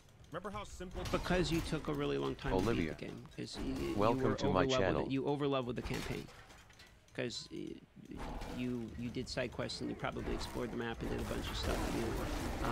But if you literally just go the campaign and kind of like blow through it, like you will have that challenge available to you. However, I do think he makes a point that maybe it shouldn't be as hard to find the challenge in the campaign. Like, he should have been able to have the same experience I had, where the Lilith boss fight was very difficult. So I think that's fine. Because if you want to be able to do side missions and all that, and then you're over leveled for the campaign, you shouldn't be punished for that. So I think that's fair. I'm thinking about it here and kind of talking out with myself. Yeah, I think that's fair. Diablo 1 was, there were 16 levels, and each one got progressively more difficult and was filled with different and tougher enemies. The soundtrack and visuals would change as you got closer to Diablo's lair and hell itself. This is a very simple way to convey to the player that the challenge will evolve. This doesn't happen in Diablo 4. It doesn't matter when you go to hell. The challenge will be the same. It's like, this is a game about fighting the forces of fucking hell, slaying demons. I'm not the Doom Slayer. I can't be the scariest thing in the game. I want it to be challenging. I want to run into some big fuck-off demon that whoops my ass. Yeah. Blizzard likes to remind everyone that Diablo 4 was going back to its roots. They say darkness has returned. Well, the initial direction was Diablo 2. The art direction for Diablo 4 is really rooted in this idea of delivering on the fantasy of a dark, gothic medieval world. And that was kind of the initial art direction of the game in general, was darker and grittier, and Diablo 2 is kind of the inspiration. We wanted to bring Diablo 4 artistically more back towards like Diablo 2, the much darker style. Major redesign to make them feel more grim, a little scarier, a little darker. And when writing this next chapter, we really wanted to return to our darker roots. Everything's a little darker, everything's more difficult. The story of Lilith and Inarius is the darkest story we've ever told. What? Without me, you would have no victory. And its cost will be more. It's the darkest story we've ever told. You have done well. I actually thought that was a pretty good, I actually thought it was pretty good. Now I think you shall have your reward.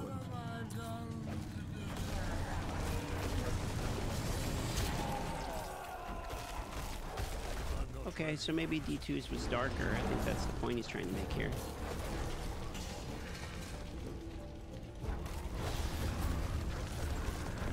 The story of Lilith and Inarius is the darkest story we've ever told. The dark tone is at direct odds with the gameplay because you're slaughtering endless hordes of trash mobs like it's nothing. You could compare this idea to... That is an ARPG though. Maybe I'll agree with this story point. The point about like the dark story doesn't mean nothing because you're slaughtering a bunch of minions. I don't understand that point because that is the game. When you buy the game, that is what you expect. So I don't think those 2 points really have very much to do with each other, to be fair. That is the genre. Bloodborne or Bioshock or Dead Space, where the gameplay matches the tone of the locations and narrative. You see, the brilliance of Diablo 1's design is there are very few moments where you can let your guard down, even at the start, because even the trash mobs can surround you and kill your ass. This made exploration in Diablo 1 very tense and methodical. It was an action RPG, but it also felt like a survival game. But this whole aspect of surviving the forces of hell started to become more and more irrelevant when they released the second game. The issue with Diablo 1's design is that it doesn't fulfill the power fantasy modern gamers are looking for in a Diablo game. Like I said, the tastes have changed, and I accept that. Diablo fans nowadays want to kill hordes of demons that fill up the entire screen. And they want to feel like a badass. The problem I have with this is it makes most fights with basic enemies feel totally trivial and pointless because they serve no actual threat. Now, this doesn't bother me in normal RPGs where you out-level enemies. Because of the scaling, that's not a thing. At some point, I realized that fighting random enemies on the way to a quest was a waste of time because the... So I would be curious if the game if the scaling of the game wasn't dynamic, and if as he reached his levels that he was, as he walked around, he saw some minions that were way stronger in some regions, etc., would be more interesting to him. But I question how much that would improve the viability of hardcore, because let's say that every region in the map.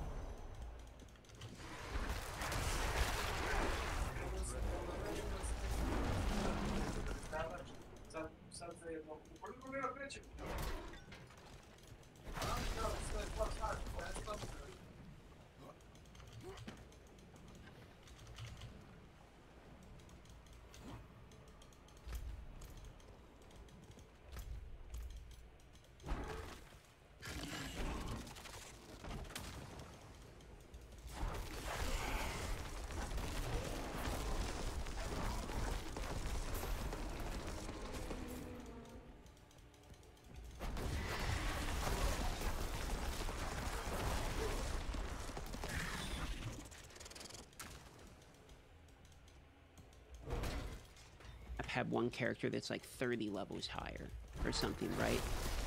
Then I feel like there's whole sections of the map you just can't go near.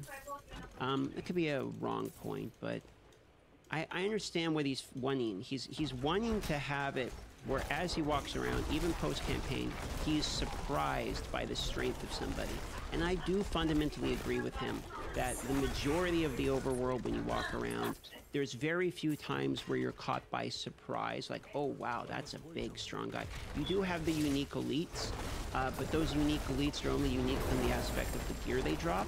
The fight themselves is fairly meaningless. So, you know what, I understand the point he's making. The quest itself will give me zero to fight, so I might as well skip all combat in the open world entirely. You see, it's not enough to make a somewhat linear ARPG that progresses in challenge through 5 different acts.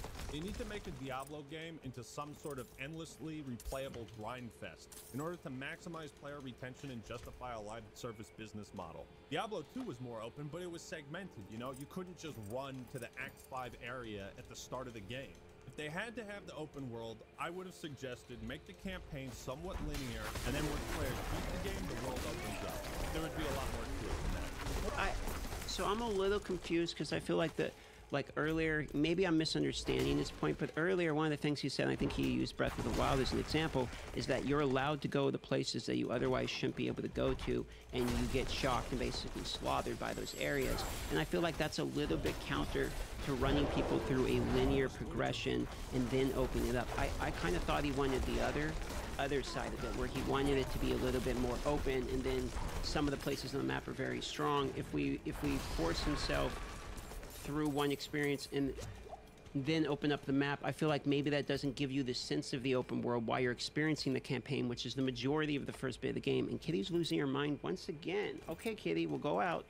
The counterpoint to this could be that maybe his belief is the same, like they're not contradictory. It's just if you get through the campaign then as a linear path first to unlock the rest of the map, then that gives the design possibilities of the map to do the things in which he's expressing they wish they did. So if that's what he means, which I think that's probably where he's going, I get what he's saying. Point is, when you throw hundreds and thousands of trash mobs at me, it trivializes the combat and therefore trivializes the threat. Hell itself poses to the world of Sanctuary. When I did finally get to Hell, there was a brief moment of excitement. I was like, oh, fuck yeah. Yeah, this is pretty cool. Some crazy-ass enemies, and then it was the same demons I was fighting at the start of the game. Even a unique boss isn't all that challenging.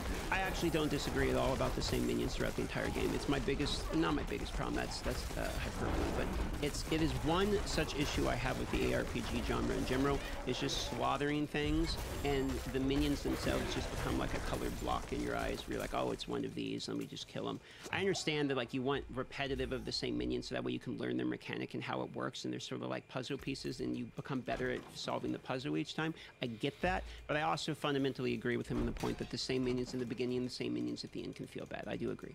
Take the Astaroth battle. It's built up quite a bit. I mean, you're fighting a Hell Knight riding a giant 5-headed demon dog. Yeah, this was cool. Fucking epic. That was cool. This should be a major checkpoint in the player's skill, and this guy should be a total badass. I actually completely agree.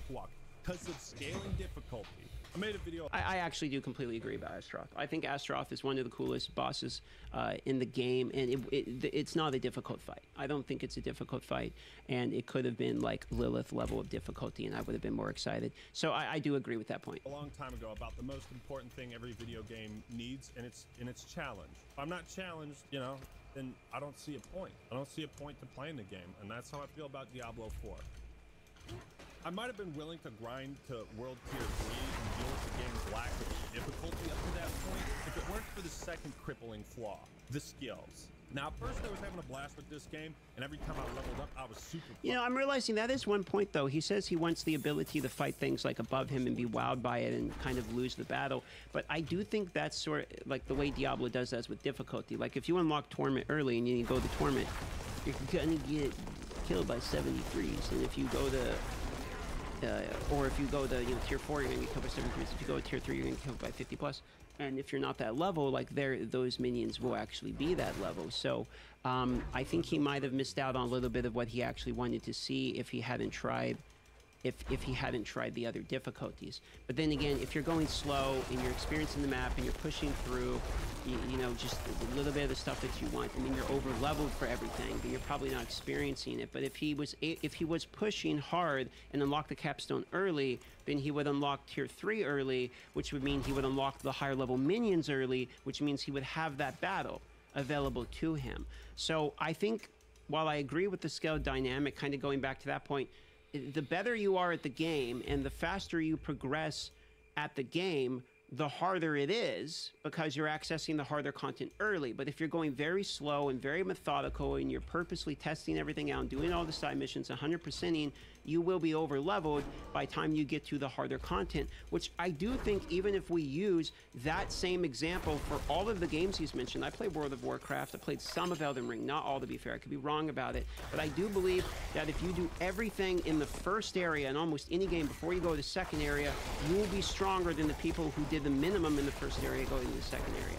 So that's kind of how I feel about this so far. To spend the next 5 minutes looking at the skill tree and carefully considering what I would put my point in. I felt like my playstyle was constantly expanding until I unlocked my ultimate. Once you do that, the game becomes extremely repetitive as your playstyle is set in stone from then on, and you're only investing points in passive bonuses and stat increases. Sure, you can respec and swap out skills, but you're only allowed 5 abilities and a basic attack.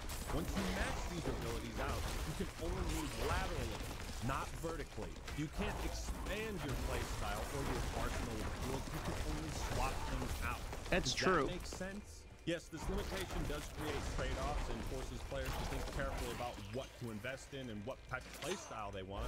But I remember Diablo 2 doing this exact same thing and letting you have 8 abilities and a basic attack. And weapons you could swap between. Yeah, but then you can only have like 1 on your hotbar at any given time.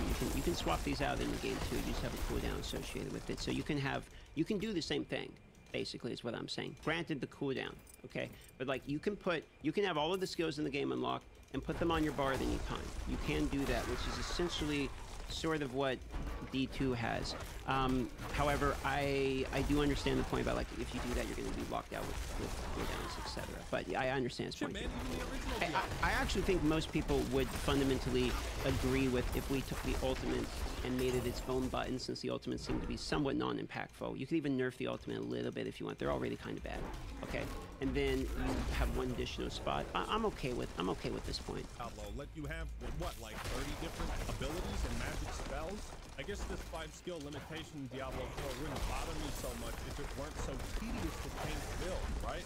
That's fair, but also I personally don't enjoy having to like use the F keys and swapping through and then using right-click in Diablo 2 either. I understand that games have progressed since then, but if we're gonna compare, let's compare. I don't think that Diablo 2, you know, actual ability selection feels as good as Diablo 4's because we've evolved over the years, and now we have a bigger skill bar, which is fundamentally quality of life.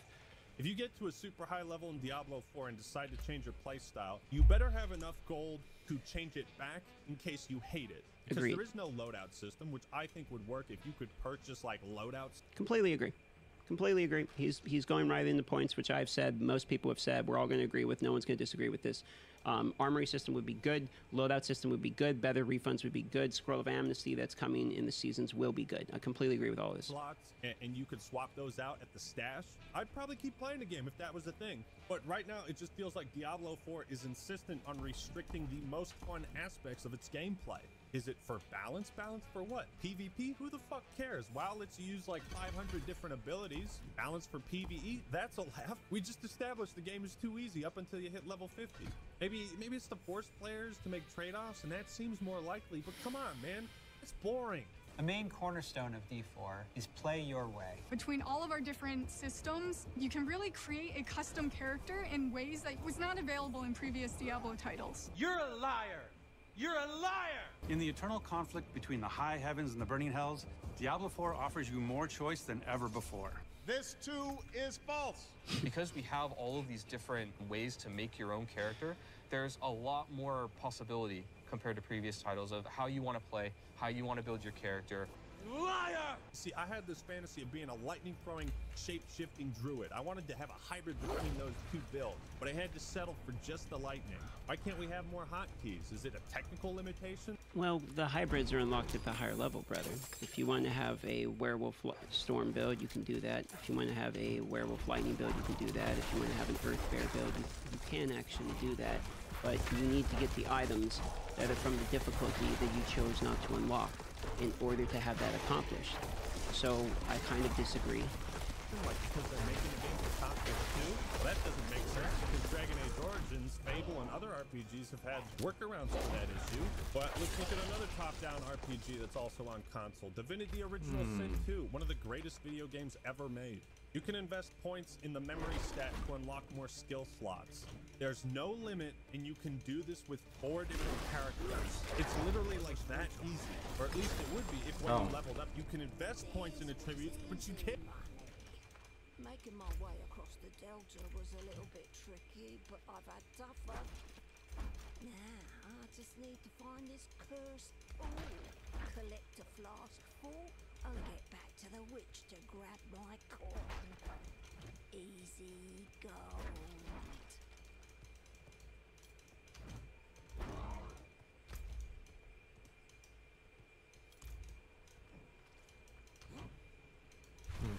And do that in Diablo until level 50. What the fuck? What were you thinking? Look, these aren't two radically different kinds of games, but the point is, as someone who's played a fuck ton of RPGs, I have a lot more fun with this than this. The limitations on skills and the backwards ass design. Okay, true, but they are fundamentally different games. I feel like the MMORPG is different than the ARPG. You could argue this is an MMARPG, but I don't think it really is. I think the fact that the world boss doesn't have 1,000 people that show up to kill it, it has 12, it makes it not that kind of game. Now, that's probably a bad counterpoint argument for me, that just because it's not that kind of game doesn't mean that you can't have that fun type of mechanic in it. And if that is the counterpoint, then sure, I would accept that. But I think there is something to be said for certain genres, or develop certain ways for certain types of people. And I don't know if having access to literally every single skill in the game at the same time on your bar is going to make these builds work without us having a Diablo 3-like system where we're hitting trillions and trillions and trillions of damage all over the place because everyone can combinate everything. But, you know, I get his point. I do think that more variety in terms of skill application and builds and all that is cool. Going back to the Paragon board thing about having that unlocked at 50, I kind of don't understand the point about it being a problem that later on there's more development in the game, because one of the things we've already seen is a lot of complaints about in-game not being enough. But if we put the Paragon board and you level the Paragon board, let's say in parallel with the skill tree, by level 50 there's even less to do. So I think maybe it's fine that the Paragon board gets stronger as you level, because it gives you a reason to continue the level, and also adds to what he wants, which is as you level to feel stronger. If you remove the Paragon board and give it to him like he wants from the beginning, then he's even weaker from 50 to 100. But if maybe this just comes from like if you play the game where he probably gets this point too, or maybe he does understand, he has a better take on it. But it's if you give him the Paragon board from 50 or from 1 to 50, then 50 to 100, it's even more of a problem of what he doesn't like. Like there's even you understand what I'm saying about the minions and the monsters then feel, you know, even stronger as he levels up, because he doesn't have that at that point. So I think the Paragon board is part of what maybe he might have enjoyed, because it does actually give you the ability to scale a little bit more later, which means the earlier content does feel like you've gotten stronger to it, and that's kind of when you start to ramp. And I definitely feel like my Bone Spear Necromancer level 100 kills things better than my one at 50. But again, let's continue with this point. Difficulty have basically killed any long-term enjoyment I could have had with this game. You blew it! Diablo 4 is plagued by so many what the fuck were they thinking type of issues. It's almost comical. What the fuck? You know how when PC players play a first-person shooter and they lose their mind and they can't control the field of view? That's exactly how I felt playing Diablo 4. Like, oh, that's true. Why is the camera so zoomed in? Like, they got custom games in Warcraft 3 that let you zoom out further than what the base game lets you. And dude, zooming out is one of the biggest features they flaunted when they were promoting StarCraft Remastered. I just don't get it. Look, I'll show you, okay? That's this is totally fine. I completely agree with the camera. I would like to be able to zoom out a little bit more with the camera. I actually agree with that. Yes. Here's the FOV in the original. Character ain't too big. Looks great. Here's Diablo 2. Same thing. Even Diablo 3 somehow got this right. And then yeah, totally agree. Totally agree. I kept spamming the scroll button in vain, hoping it would zoom out, but it never does. Wait, hold your fucking phone. You can zoom out? I've been playing for 20 hours, and now when I'm in hell near the end of the goddamn game, it can finally zoom out? Why couldn't I play the rest of the game like this? Yeah, that's true. Why does it only zoom out at parts where the developers want to show off the level design? The level design's beautiful, by the way. Why do I even have to complain about this? It just shouldn't be an issue. Just let me zoom out. I figure we might as well discuss the side content Diablo offers. Well, most of it is pretty fun and easy. Dungeons, some side quests have interesting bits of story. Yeah, I think the side quests aren't bad. Are fun, lengthy battles. Yeah. These activities get old real quick. It's pretty obvious they had a quantity over quality mentality to ensure there wasn't a lot of content for players to grind and complete. So there's 5 main areas in the game. By completing the side content, you earn renown, which lets you unlock important things like extra skill points, more potion capacity. It's pretty much necessary to max these things out after you beat the campaign. Problem is, once again, as a result of the live service, Blizzard intends to reset the renown you've earned with every season. Why is this a problem? Because most Diablo fans fucking hated grinding for it. That's totally fine. I completely agree with this point. I don't think anyone really wants to redo Renown. I'm also fine with this point as well. I think this is the part of the video where he's making some complaints that we probably all agree with. I don't think people want to do Renown. I think the camera would be better to have it zoomed out. I don't know if they can do the camera zoom out in some of the structures of the stuff they built. Maybe instances, etc. Like they just fundamentally can't do it because it's not built out that way. I don't know. But I actually think the camera and the Renown complaints by him are very reasonable. I don't know why they are holding on to the idea that refarming Renown will be fun. I don't want to do the same side quests again. They're fucking annoying and they're a waste of time. I don't want to have to re-clear the same pointless dungeons for no reason. You probably think people say stuff like, I don't want to have to grind Renown again. If I have to grind Renown again, I'm not playing anymore. And I'm sitting over here thinking to myself, so if the side content is that bad, if it's so boring that you never want to experience anything like it ever again, then that's not content, dude. Those are chores. You're at the that's fair. Right that's now, fair. checking off a list. But if we're going to use the same comparison, I don't like daily reputation grind in World of Warcraft. We use World of Warcraft to compare against already many times, so let's go back to that analogy. I don't like farming reputation in World of Warcraft. I don't like doing dailies. I don't like getting exalted in order to get stuff that's considered somewhat mandatory at the end game. I find that to be a chore as well. I do think there is something to be said for some games that purposely add stuff that are chores that you don't want to do, and so that way the people who do them are in fact rewarded. There's some things in life and in gaming that you don't want to do, but when you do them, the reward for doing them feels good. I also think Old School RuneScape is the best game ever made. I've said this many times. He used it as an example in his video. We all don't really want to chop that tree for our millionth hour to get 99 wood cutting. But when we complete that chore, at the end of it, the rewards are strong enough to make it feel validated. I think the Paragon board as well as skill point rewards are basically the best rewards you can get in the game because it's permanent power for all of your characters across the board. Once you do it one time, you get it across all of your characters across the board. It is a very strong power incentive. This is an ARPG, so the game is about power and becoming strong. Therefore, the reward, in my opinion, matches the chore. But I do agree, once we've done the chore, we probably don't want to redo it. And I'll once again say I agree with his points about the seasons.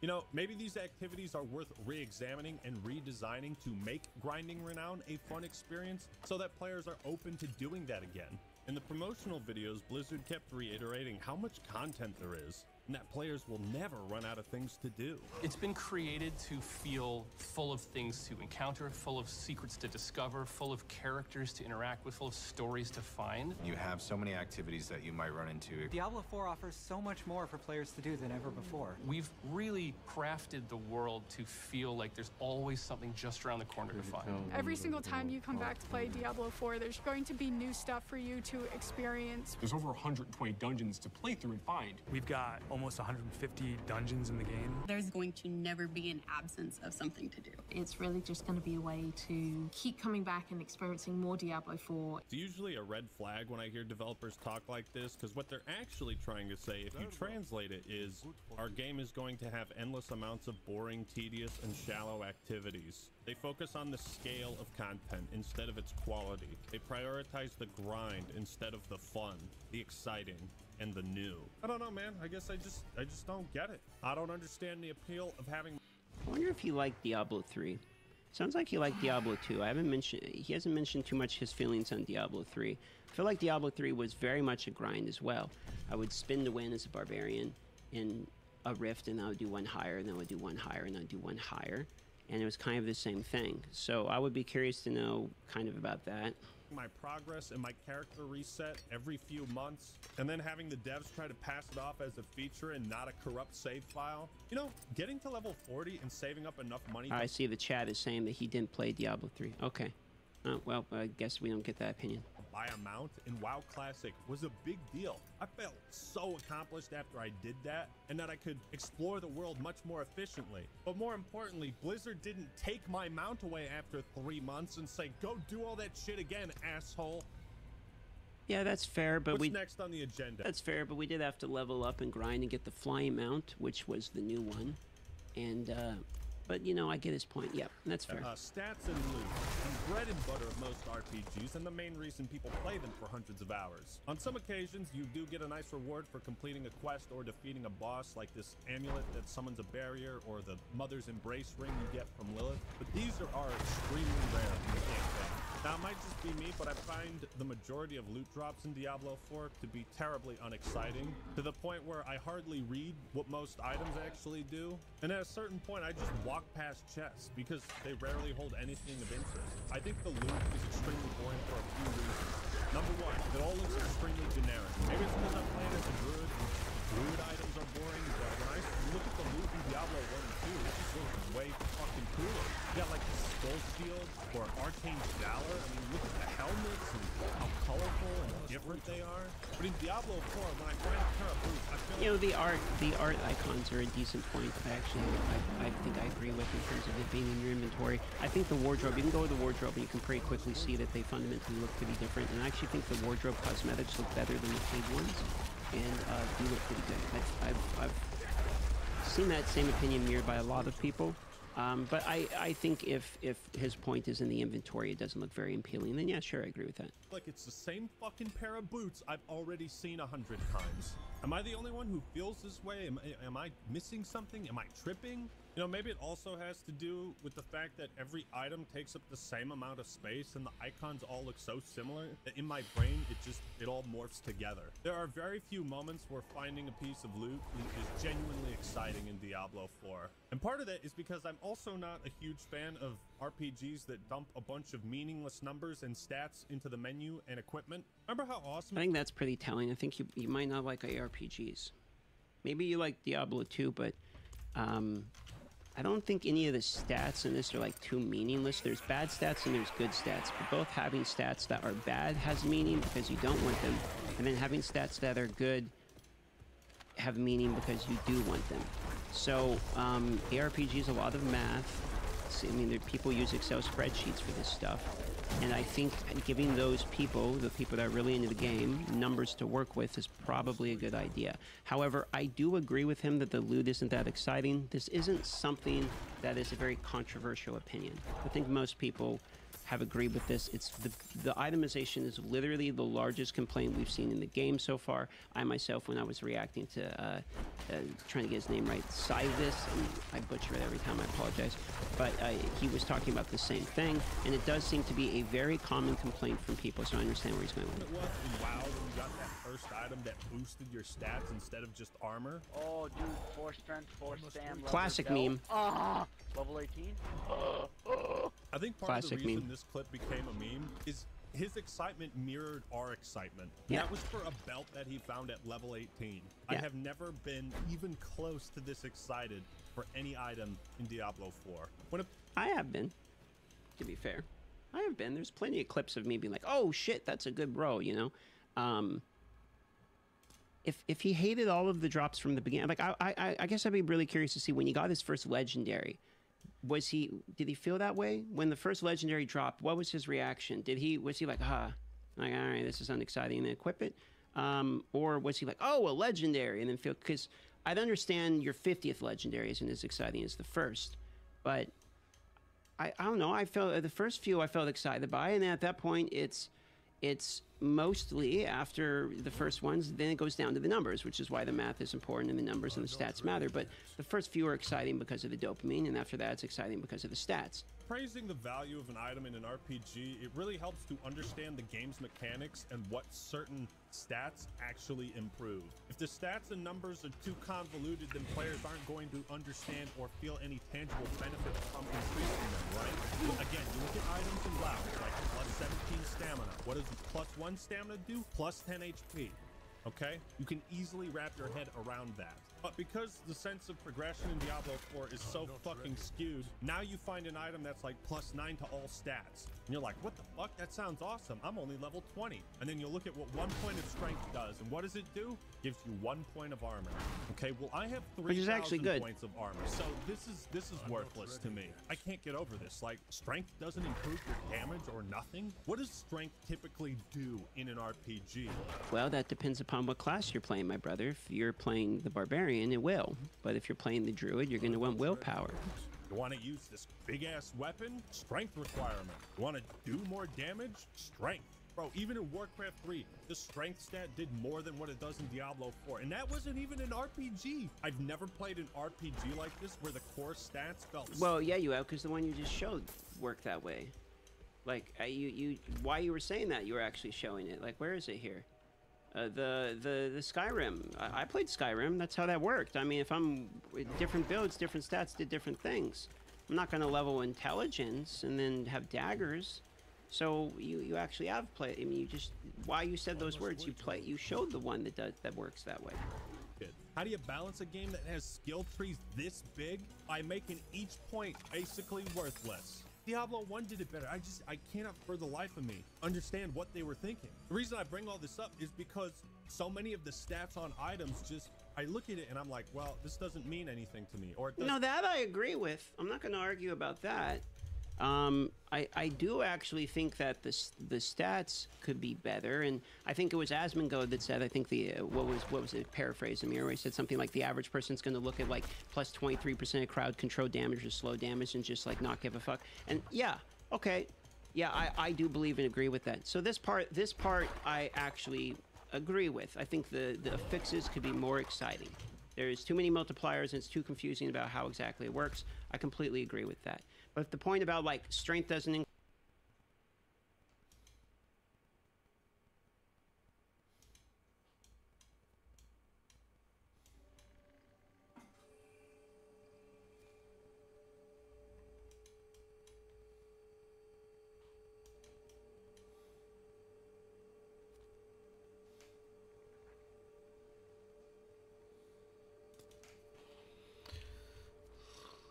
Okay.